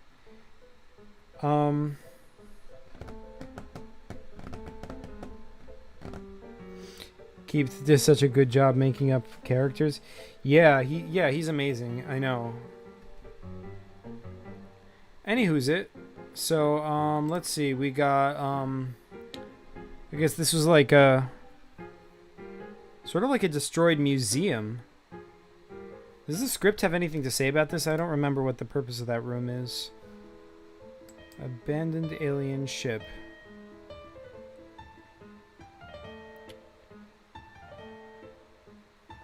Is this the library? Yeah, like all these books have been lost, it says. Dang it. All of the files on these books have been lost, but there's one line of books on a case which is mysteriously perfectly intact. Yeah, see how, like, all these shelves are just like wreckage, like books that have long since crumbled away. But these books are just randomly totally fine. Wonder what's going on with that. And then, dang it. All right, I'm closing this.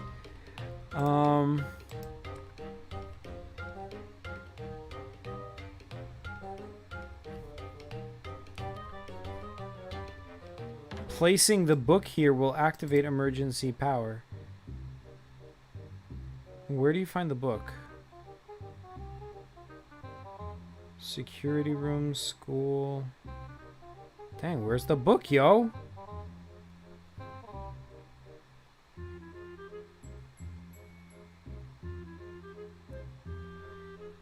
Destroyed room. Tons of rubble strewn around. Alright, let's find that. I think that's where the book is.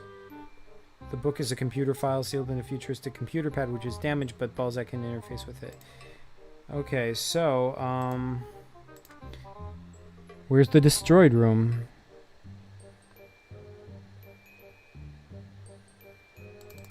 Is this the destroyed room? Yeah, that's the destroyed room. Everything is just junked. It's just junk. But I think the book was like under here, underneath. Kind of looks like a video cassette. And yeah, the book is still fine, so you can grab that and then put it into the library in the other room.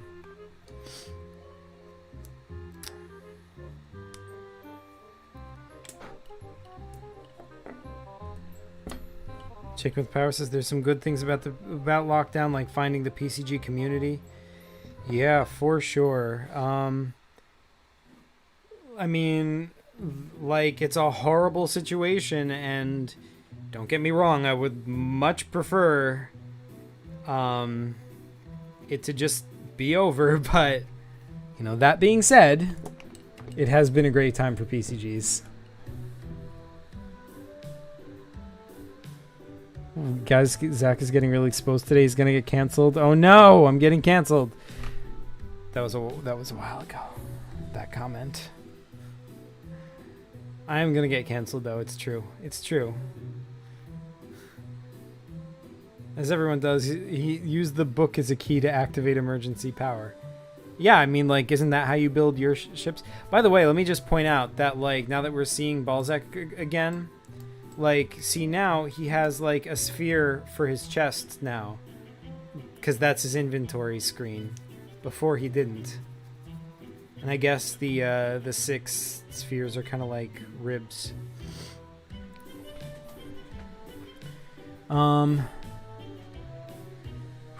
Alright, yeah, so you have to find that book and you have to put it in the library, and then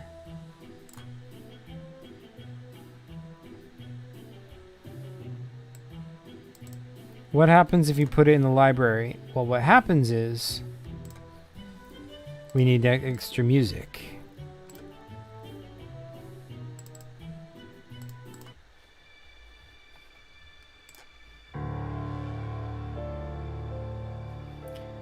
Alright, so do you guys remember the video The Gods? One in chat if you remember the video The Gods that I made.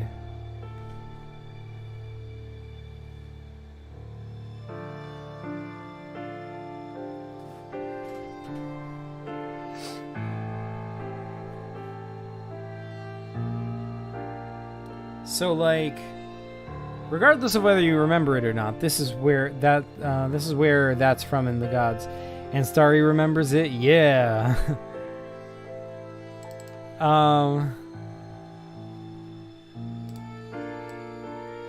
So yeah, these are the three gods: Zaga Hager, Zu Hager, and Duya Hager Ru. And the deal with them is that there was a, like, if you put the book in, I think, you get this whole story. It's this whole elaborate story about these gods and how, like, basically these two women goddesses were fighting over this guy, but then, like, one of them lost her powers, and so she had to go to the avatars of wisdom to try to get them back to fight her, Zuhager, and she did it. She did end up winning. Wait, or maybe it was the other way. I'm not sure if it was Duya or Zu who ends up winning. It was one of them. Anyway, I did tell, if you want a better version of that story, do check out my video, The Gods, for those of you who haven't already typed one. Yeah, sweet. Yak and Salman both remember it. Yeah, the full story of this, of them is in that video. But yeah, like, the purpose for that backstory was that it was an elaborate, like, hint at how to solve a puzzle on this ship. Chick with Power says, my aunt is a TikToker, and she has the TikTok stand thing, and it looks like Zuvak way too much. Awesome. Yo, I got a great PCG idea. Sweet, dude. What is it? Anyways, so we have... on this ship, there's an engine room, which is a gigantic metallic sphere of the same kind as Balzak Globotron, and he can sort of almost connect with it. And when he does, he just gets a slight feeling of loneliness, sadness. But anyway, this sphere is what's powering the ship. This is the engine room of the ship. So he has to come here to get this running or whatever. And this is another room on the ship. We've got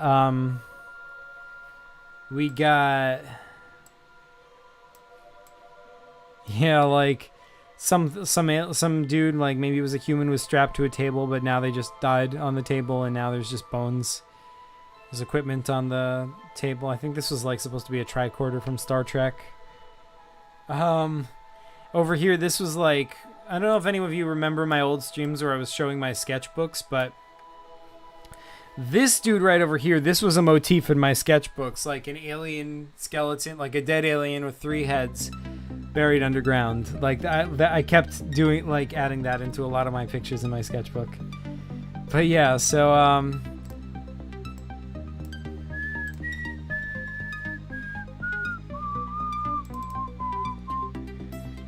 yeah, over here we've got the alien lab. Uh-oh, there's like a spider thing. Ah! Spider thing! Ah! Anyway, yeah, there's various equipment here on the table. I feel like you would need some of this. There is also here's Balzak coming in. There is also a non-PCG reference over here. Can anyone spot the non-PCG reference? Tell me in chat if you spot the non-PCG reference. And by the way, over here, this clock that's over the door, this is my actual clock. I actually have this clock in my room. It doesn't work, but it looks nice. It's like, it's got like a wooden, like the outside of it is wooden, and it's got these nice hands, and it's got nice designs on it.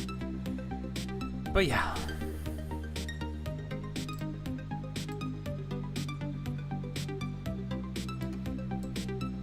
Yak says Triforce, and Yak is correct. Ding, ding, ding. The Triforce. And if you look it up on the PCG wiki, or actually, like, it doesn't matter if the wiki, forget that. But basically the point is that, like, when Chris was playing this, he tried to pick it up, Like, Balzak tried to pick it up, but then I said, like, okay, you can't pick that up. And he's like, why not? And I'm like, you don't have the power, wisdom, or courage to lift that. So he just couldn't take it. Gravity Falls, am I right, Zach? I've actually never seen Gravity Fall. You know, like, it's supposed to be really good. So I checked out, like, the first episode, but, like, I couldn't get... You know what it was? Like, I wanted to check it out because of all the game theory episodes, actually.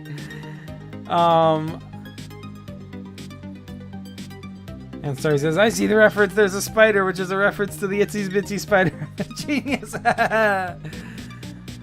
You nailed it, Aunt Starry. You got it. That was the true non-PCG reference right there. Let's see what the script says about this room. This is the science room. Among many random things, alien things which were at one point being studied, there's a display case containing 2 damaged metallic spheres of the same type which makes up Balzak. Really? Where is that? Oh, wait, 2? It's got to be this, right? This display case. This is more than 2, though. Trying to touch them will result in the balls attaching themselves to him, but power will leak out through the holes in the damaged balls. He will be bleeding, and he'll be forced to disengage from the balls. This room also contains a key card. So I guess that's just there so Balzak can, like, learn a little bit about, you know, the mechanics of himself, you know. He, like, there are extra spheres which he can attach to himself, but if he has a damaged sphere on himself, electricity will leak out of it, and that's like the equivalent of him bleeding.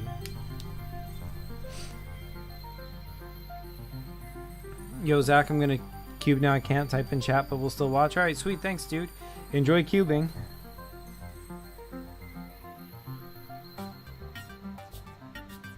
Yak says, you have a wood clock with a spider living on it? Alright, the spider part is false, because obviously that's a reference to the Itsy Bitsy Spider, according to Anstari.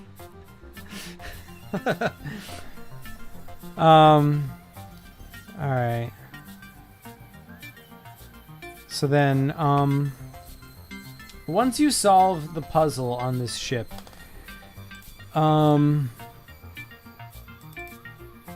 yeah, here's the security room. I think you had to get these monitors up and running, and I think this was the place where you had to put in a code or something that you have to figure out from the rest of the ship. And when you put it in... Oh yeah, here is the hallway to the bridge, the ship's bridge, but it's sealed.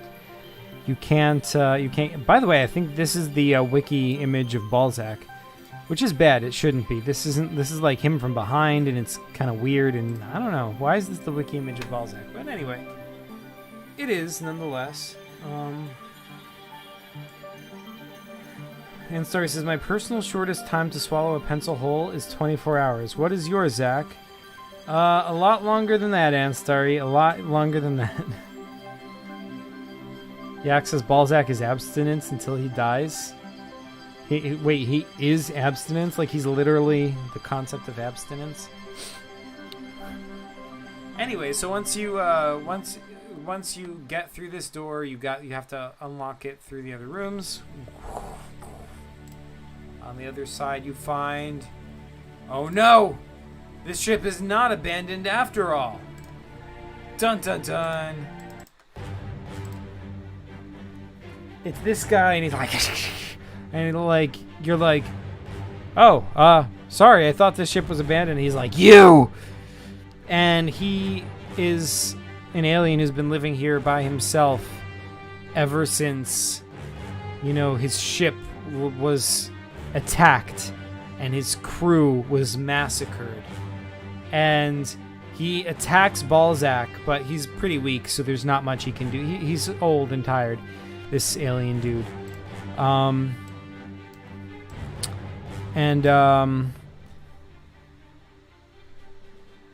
100 subscribers, no video challenge says, hi, Zach. Hi, 100 subscribers, no video challenge.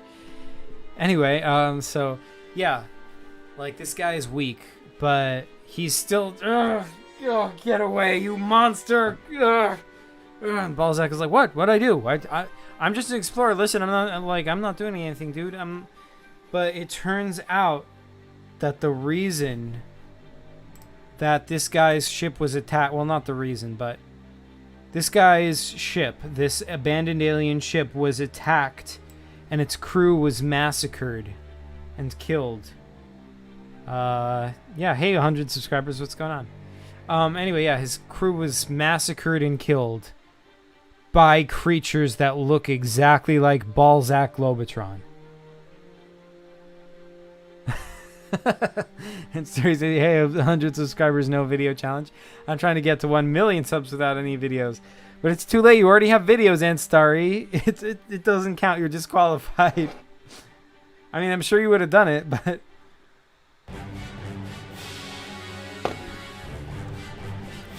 Plot twist, I'm chicken with power on another phone. Oh no! Oh no! Anywho, so... Yeah, what was I saying? Yeah, right. So, creatures looking exactly like Balzak Globotron just massacred this entire crew. Zach, I have no videos. That's true. I guess I must have hallucinated it. My bad. Anyways, so this guy just activates the ship's self-destruct. By the way, side note, PCG universe note, this guy is the same exact race as the aliens from my previous paper computer games, like the alien abduction, the same like grays, you know, the ones with the big eyes and, you know, the long arms. That same exact species of aliens are the ones that this ship and this guy belongs to. And he claims that his crew was massacred by the same type of being as Balzak Globotron, the same race, whatever he is, or if he's a robot, or we don't know. Balzak's like a dude made of metal spheres connected by electricity. Whatever you want to call that. Imagine making videos. Yeah, right. Could not imagine doing that. In any event, so let's see. We like, yeah, that guy activates the auto destruct because he's like, if I can destroy even one of you for what you did to my crew, it'll be worth it. So Balzak has to get off the ship quick, and he does. So we're back to the small ship. And things are looking desperate, you know, they're like, you're like flying through space just aimlessly, you know, about to run out of fuel, when out of nowhere comes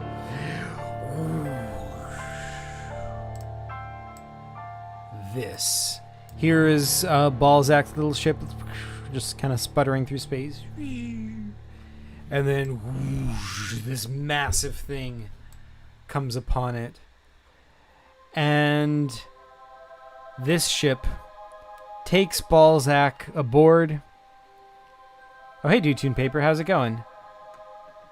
Finally got a live stream. I always miss them. Yeah, good timing. Sweet. We're just going through my old PCG Balzak Globotron.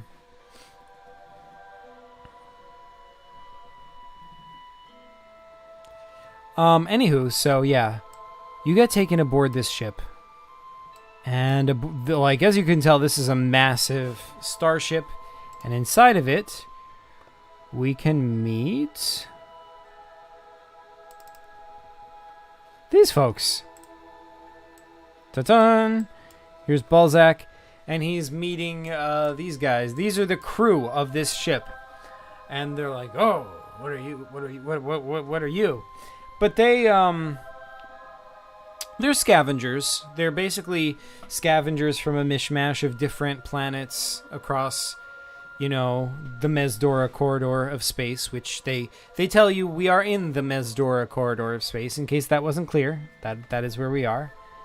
Yeah, and they, like, their story is they just found this huge ship just abandoned in space. Just this huge, pristine, gorgeous ship this epic starship just abandoned. And, of course, they took it. So this guy's name is Matak Roshi Veg. He is a member of the Triptosian species. The Triptosians believe themselves to be superior to all the other races, so he's very, condescending. He's always calling everyone an inferior life form, but he's friendly. He gets along with you. He is also, like, the cousin of Roshi Veg, which is the boss of my second paper computer game, The Alien Abduction. For those who remember this kind of stuff, mainly just Yak. And sorry, says that huge ship is my yacht. Listen, maybe it was your yacht, but now these guys stole it from you. Maybe you should check your shipyards. Yak says, I love how cool the characters and the crew are. Thanks, dude. And Starry says, wait, I think I'm a Triptosian. Oh no! Oh no! And Starry's a Triptosian. My question is, though, how'd you not know that before? Anyway, so this is the second appearance of a Triptosian in all of PCG lore. The first one was Roshi Veg, which was the boss of the second game. And Roshi Veg was gigantic, whereas this is Matak Roshi Veg. This guy is not giant. He's just like a normal-sized dude. But he still is considers himself very much superior, even though he's friendly. Over here we got Bob. This guy up here standing on Matak's head, that's Bob. Bob is a shapeshifter, and he doesn't say much. This isn't his default form. You'll see his default form a little bit later. This is Philby, the robot. Yak says, wait, so how are they related again? They're cousins. Yak says, wait, do Triptosians eat turtles?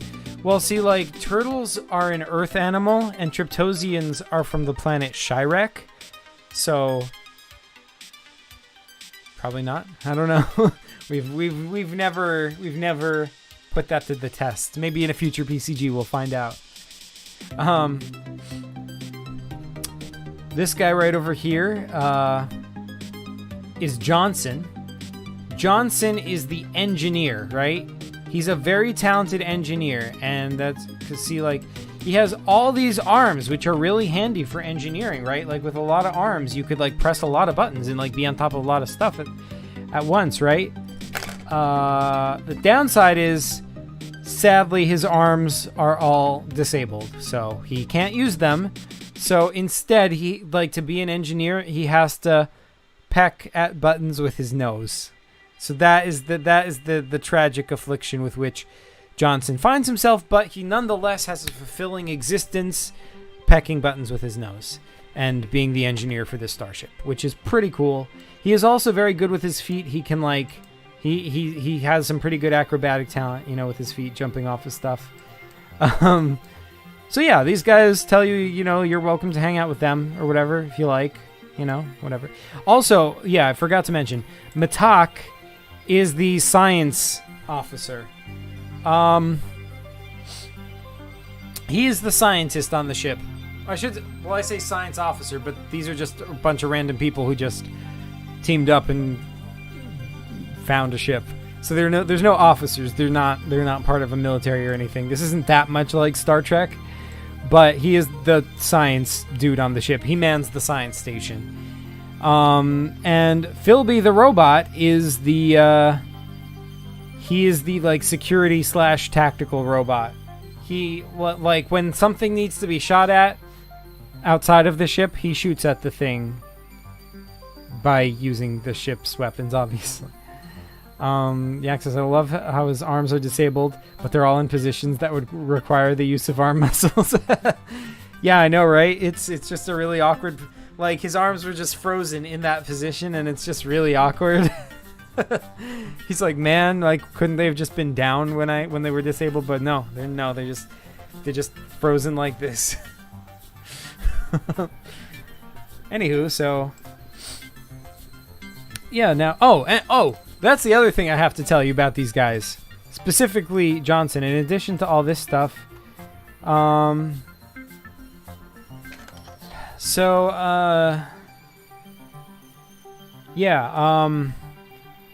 So remember how, like, Alton's best friend stayed on the planet and married Alton's wife?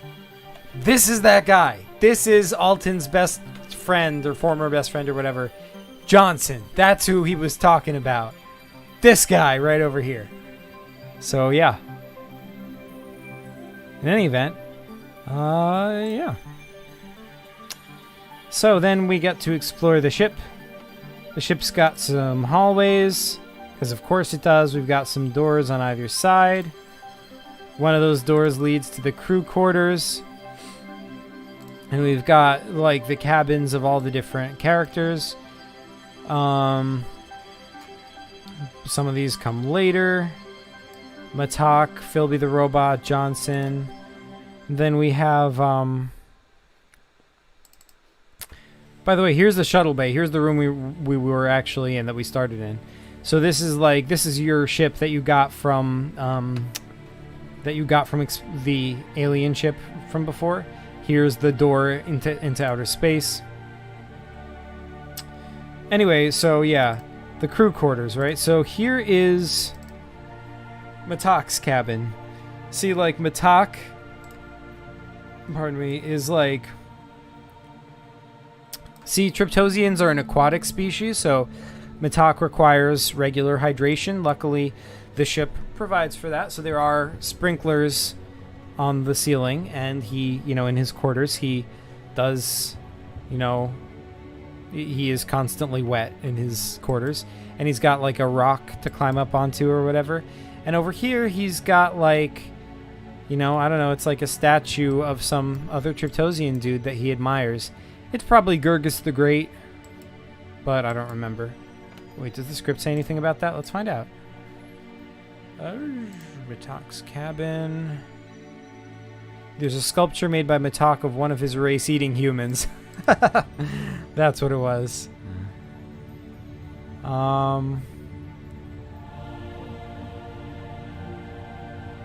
What, the guy with 6 disabled arms was chosen over Alton? What? Why? What's wrong with that? Maybe they just have really chemistry maybe they just have good chemistry, you don't know. I mean, I don't know, some girls like a guy with 6 disabled arms, you never know.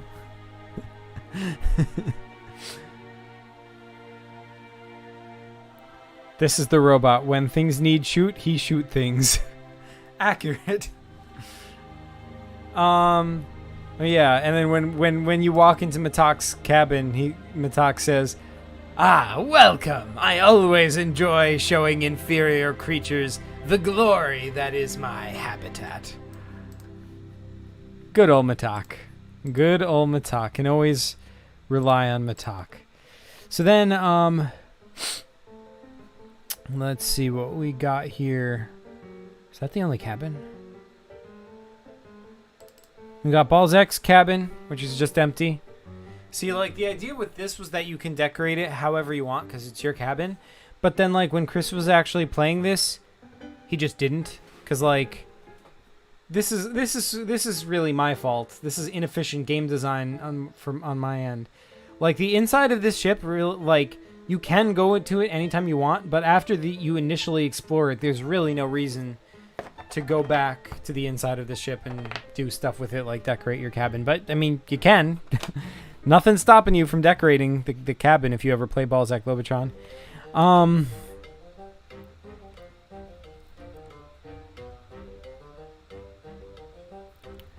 So then, we have got more Tabernacle Hallway. Huh. That's a mysterious hatch. I wonder where it goes. Actually, the answer to that has not yet been revealed in the Balzak Globotron series. Actually, I'm planning to... We're probably going to explore that some more when I finally make a sequel to Balzak Globotron, but for now, it's just mysterious. Where does that hatch go? Is there like a crawl space underneath the floor? There's a door over here. And here's Philby's cabin, Philby the robot. And Philby is a great admirer of his heritage. So of course he has posters of like members of his of his race that he admires. His race being robots.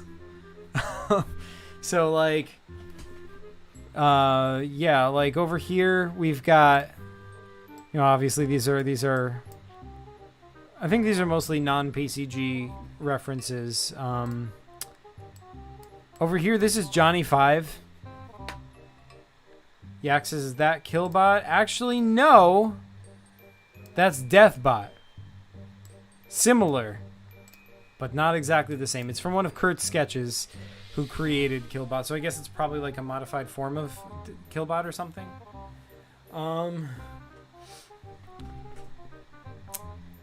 Then, yeah, funny story, by the way.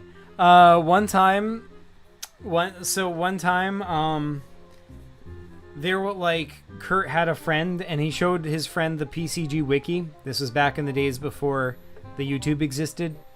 And his friend was just like looking at all the characters on the PCG wiki and he's like, man, this is cool. I especially like Deathbot. Like that, like, and Kurt's like, wait, what do you mean? Which one are you talking about? Because like there was no article on Deathbot. Deathbot does not exist. So he was like, no, Deathbot. Like the article called Deathbot. And like Kurt was like, do you mean Killbot? He's like, no. It was definitely. I remember reading Killbot, but then separately, I remember reading Deathbot. Deathbot was my favorite. I liked him better than Killbot. And Kurt's like, I mean, we've checked the wiki. There's definitely no article on Deathbot. You know, there's no death. I mean, now there is, but it's because of that. That's the only reason. Oh man, Anstar, you gotta sleep. Have a good night, Anstar. Enjoy Mars, and yeah, have a good one. But in any event, yeah. So yeah. Whew. All right, yeah, so yeah, ever since then, like, I was talking to Kurt about it, it was like, oh my god, we have to make Deathbot a thing now. Like, Deathbot has to be a thing. And so, like, the weirdest thing, after that, I found a PCG story I had written that has Deathbot in it. And I'm like, oh my god, Kurt, I found a PCG story I wrote that has Deathbot in it. And then he's like, oh my god, I was just looking through one of my old sketchbooks and I found a sketch of Deathbot. So of course we put those things together, my story and his sketch, and we made the entry on the PCG wiki, which exists today. Like if you look here on the PCG wiki, Deathbot. This is the original sketch by Kurt of Deathbot. So yeah, and like this article includes the details from my short story and from Kurt's sketchbook. And yeah, those are his only appearances so far. I don't like it was like Bardicus was like a psychic or something. I don't know what the deal is. In any event, so yeah, that's what that is. This guy's Johnny 5. Does anyone in chat, anyone ever see the movie Short Circuit or Short Circuit 2? I used to watch Short Circuit 2 again and again and again when I was a little kid. It's about a robot who gets struck by lightning and comes to life. Best movie ever. And these two, Malzar Thorpoid and Gufranya Mill, like these are robots from like a sci-fi art book I have, and I copied them, but I like made up names for them. So it'd be like, you know, this robot admires all the great members of his species. I should have put more PCG robots in here. It's weird that like there's no like, you know, Zuvak tutorial bot. That would have made more sense, but oh welly. I guess like there was a reason for that. Yeah, this is a transporter room. Basically, like you you climb up into this room, into this glass sphere, and then this energy from up here, and it beams you down to a planet. That's how that works. Then we've got, here's Johnson. This is a simple drawing, but it took me a bunch of takes to do. Just, you know, running around pecking buttons with his nose, and he's also really good with, you know, he's barefoot and he like jumps around. He like jumps into a wall and bounces off. He's doing some like hardcore parkour over here. He just like, you know, to get up to these pipes to fix them. You know, he's just, that's his engineering stuff. Here we go. Tabernacle Bridge. Here it is, you guys. This is the epic, the ultimate. This is the bridge. It went through so many different revisions to be completed. It was originally based on Star Trek, on the Star Trek bridge, but it evolved completely since then. Because, you know, once again, this game was originally going to be like a Star Trek game. The first thing I ever drew for this game was the captain's chair right in the middle of the bridge. And that became, you know, like, that was the one thing I hadn't thought of for the game. Like, who's going to be the captain? Who's going to be the captain? And then the character came to me. And it was Balzak Globotron. Yeah, ironically, the very first thing I ever drew for this game was the chair. And the chair is the only part that is no longer in the game. Like, the chair is like just missing. Nothing where it was. You just have to stand. Sorry, buddy. My whole quest was to fill that chair, to find out who sits in it. And then once I found the person, there was no chair anymore to sit in. Sad. Over here we've got Philby the robot once again. He's got his levers that he pulls. But like basically see over here he is kind of like interfacing, like there like something is sticking out and interfacing with this computer console terminal, like, you know, like how R2-D2 does in Star Wars. So basically he is able to, like, since he's a robot, he interfaces with the ship's computer and controls the weapon systems and the shields really well. Yak says, in the many revisions of the game, its origins were lost. Yeah, for sure. Super lost. Over here we've got Matak at the science station, and because he's got a lot of tentacles, he's really good at pressing buttons. He can press lots and lots of buttons. So, yeah, he's good at that. So over here we've got, this is the character you haven't met yet.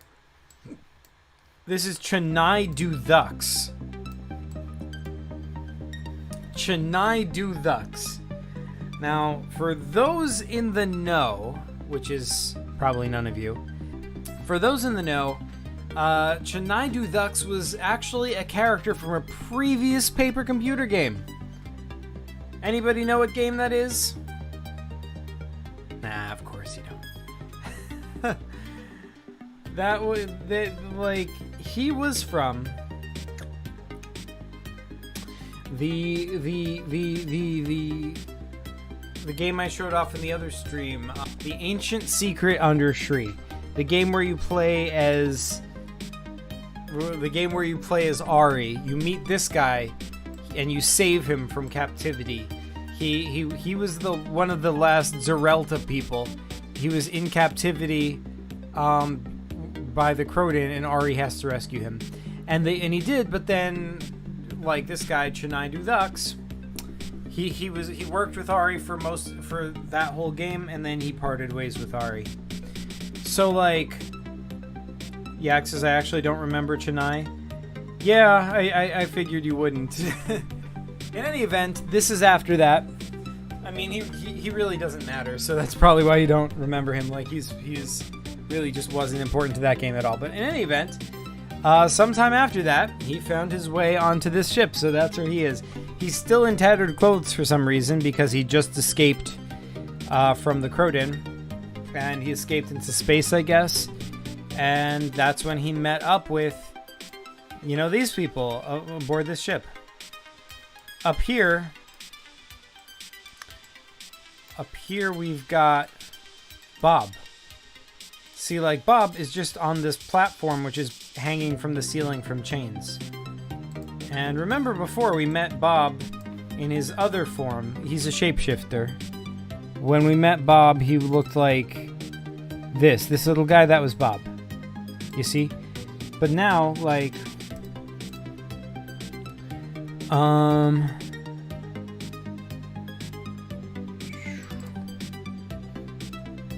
this is more like closer to his true form. We don't know for sure if it's his true form or not, but that is closer to it. So Bob's deal is that he basically doesn't talk at all. He doesn't talk at all. He just completely doesn't talk.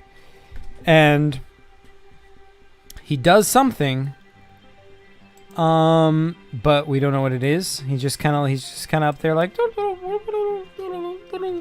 he like presses buttons or something that seems to help somehow. Like he found a way to help the others by pressing buttons.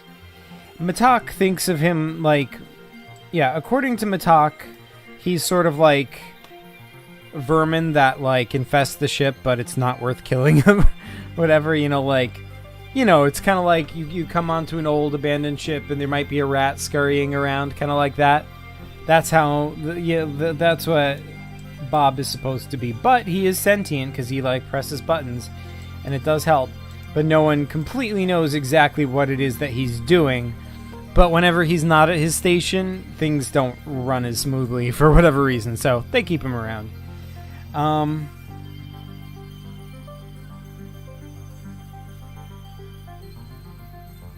Wait, what's going on in chat?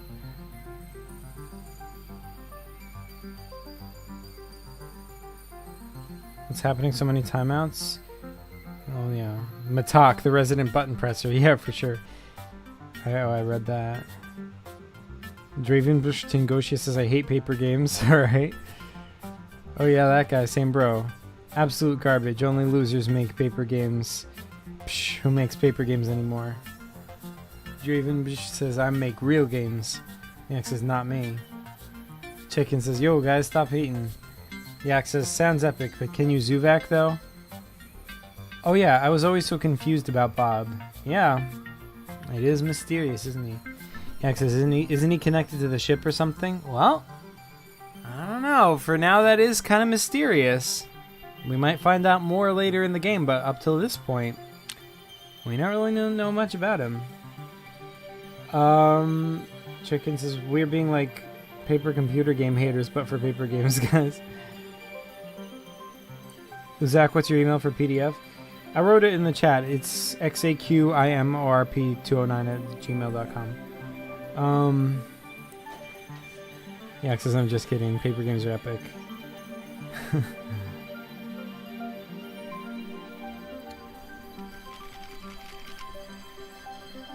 Oh, sorry, I was not here. I was finding your channel to sub you. Oh, thanks, man. Awesome.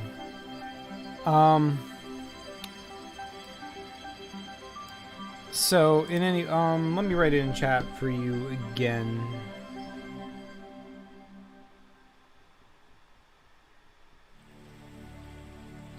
There you go.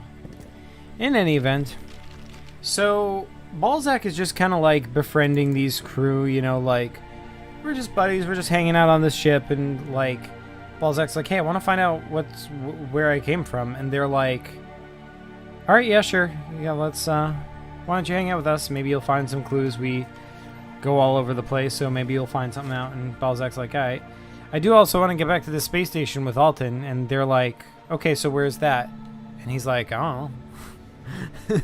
I mean, like, think about it. If you were just transported, if you just woke up on a space station in the middle of space, and then were taken off that station, you would have no way to know how to get back to it, Space is really big, and there's no sense of direction. So in any event, but you guys,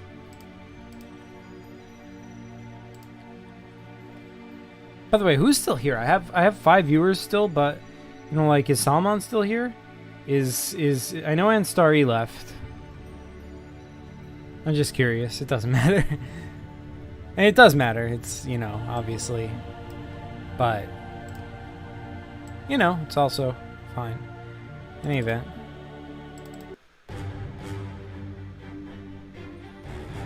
I love how informal Balzak talks. It makes the game seem real. Yeah, I mean...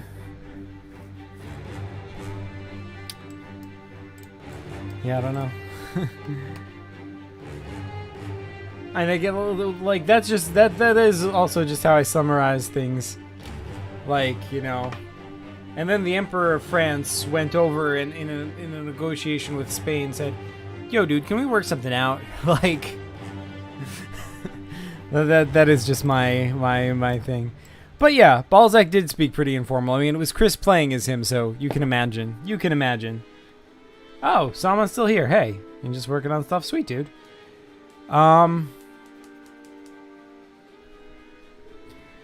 Anyway, so, what am I doing? Right, so they're all just buddy-buddy until something happens. The ship begins to be pulled into the mouth of this thing. It's like struggling against it, but its engine, like, exhaust is just being sucked in a vortex into this thing's mouth. The ship's power is not enough to resist it. Oh no. And you know, like over here in the background there's like an asteroid field, and you can see here's the creature, like its eyes, here's its fins. It's like a giant space whale thing, something like that, but with, you know, big teeth. Yeah, it says, "Ew, Chris." Hashtag Team Chris.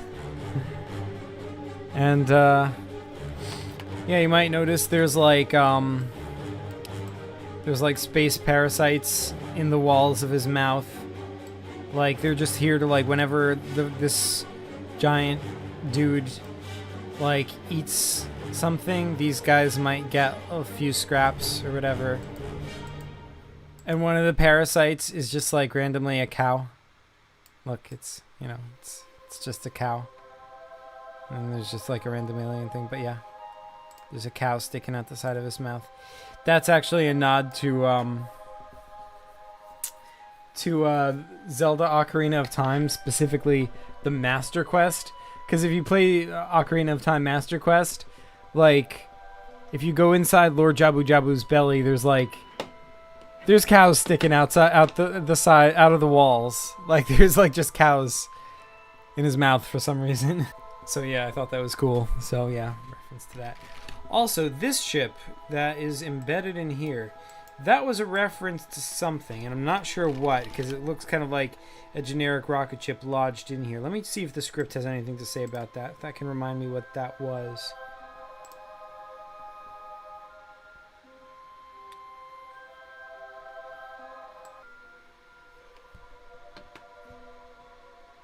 You have to shoot it. To defeat it, Balzak must suggest tilting the ship downwards and firing torpedoes so that Balzak must suggest tilting the ship downwards so that it will get caught in the creature's suction. After 5 direct hits, it will release its suction and propel itself towards the ship. At this point, you'll have enough to shoot off one of its teeth so that you can maneuver around the creature. Now you must shoot its tail to stop it. Balzak can shoot at it until it dies, or just get the heck out of there. After surviving that, the crew begins to trust him, and they name him the captain of this starship, Tabernacle. That's right, guys. The name of this starship that we are on, this is now going to be the main starship of this game, Balzak Globotron. From this point out, we are flying the Starship Tabernacle, and we are the captain of it. Balzak Globotron, captain of the Tabernacle. Ooh, this guy. Yak says, I've always loved the name Lord Jabu Jabu. I know, isn't that fantastic? Whatever genius came up with that name deserves more credit, seriously.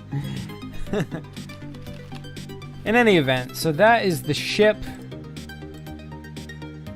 That is the ship. And that is the end of that section of the game. But let me introduce, like, I think I'm probably going to end the stream fairly soon. So, like, because we're only getting started and I've been doing this for 3 hours already, and which would normally be fine, but I'm really tired today for some reason. So,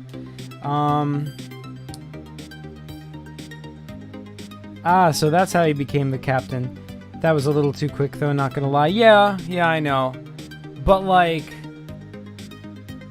imagine, though, of, like, playing the PCG. This is, like, 6 hours into the game. So, like, you know, they're, like, it's hard to build up, like, a relationship with the crew in a PCG over, like, you know, I guess I could have had him go on a few more missions with them first. But this game was just already so big that there just wasn't any more room for it. So yeah, it was kind of quick. I do acknowledge that, but yeah. Yeah, so we're going to have to do another stream to finish this game, but first I just want to show you, once you gain command of the ship, that means you can fly anywhere. And this game opens up, and it becomes open world, or should I say, open universe. Because we get to explore the Mezdora Corridor, Section D. And over here we have all the different planets that we can visit. The ones you've seen so far, it's pretty much just this. That's the Midway Station. That is where Alton found us. Here is the planet that the dude was in orbit of, the ship that kidnapped you. And over here is the abandoned alien ship out in the middle of space. So the Tabernacle would have found you somewhere around here. And here's the thing, right? The Axis, I think Salman would agree. Chicken with Pirates' wait, it's not finished. Oh, dude, it is not nowhere close to being finished. We are just getting started. We are just getting started, good sir. That was like the prologue. This is like we just got up to the start where the main part of the game begins. Yeah, it says this game is 200 pages. Yeah, that's not even an exaggeration. It is literally over 200 pages long. So, yeah, the next place to go from here, well, I think that Matak, or somebody, I forget who, told Balzak that there's a guy on the planet Getzor who might know something about Balzak's origin. So that's going to be the first, you know, place to head. That is going to be the first place to head. We've barely gotten started. Yeah, exactly. So, yeah, there's a lot of planets to visit here, as you can see. We've got the planet Mortalis. That's pretty intense. Yggdrasateway. Mordriff. We got, ooh, what's that? Unknown area over there. We've got a neutron star. That's gonna be fun. That's where we're gonna get to. You guys are gonna. Who here knows what a neutron star is? Put a 1 in chat if you know what a neutron star is. Have you ever heard of a neutron star? Not just a regular star, but a neutron star. Dude, if you guys do not know what a neutron star is, you guys should know what a neutron star is, because neutron stars are epic, yo. They are freaking epic. Anyway, we've got Gufaloo, Gudrasev, Zoniat. That is a PCG Universe significant planet. First appeared in Kurt's games, Malfoy the Mailbox Bot, and the Spaceball series. Over here we've got the good old planet of Shri. That's right, you guys. Shri is here. So am Shansi. There's a lot to be explored. Oh, and Shirek. Shirek too. So, there's check marks next to them because after every time Chris beat one, he would like draw a check mark next to it in pencil so that he would know where he'd been. Yak says, Zach, on the PCG Wiki, the Yak people of Mars are just called Yaks. The Yak people are different. Oh, okay. The Yaks are the species on Mars that are basically human. All right, gotcha. Gotcha. You guys, I did want to chat with you for a bit before I go, if that's all right. Yaks is the difference between Yaks and humans is that Yaks evolved from a Yak-adjacent Mars species. Yak-adjacent Mars species. All right, good to know. And humans evolved from apes. Wait, so wait, you're saying they evolved from a yak-adjacent Mars species? So wait, oh, so just a random species on Mars. Okay, good to know. So yeah, in any event, oh, I don't want to show you that yet. But yeah, so yeah, I wanted to chat you guys just about personal stuff. So, and you know, channel stuff, I suppose. So yeah, I haven't really been making videos because I've been freaking out, you guys. I've been freaking out. I'm like, you know, pulling my hair out. Ah! And we'll do more Balzak Globotron next time. For now, I guess let's call it a night. Have a good night, folks. Thanks for watching, and PCG you later.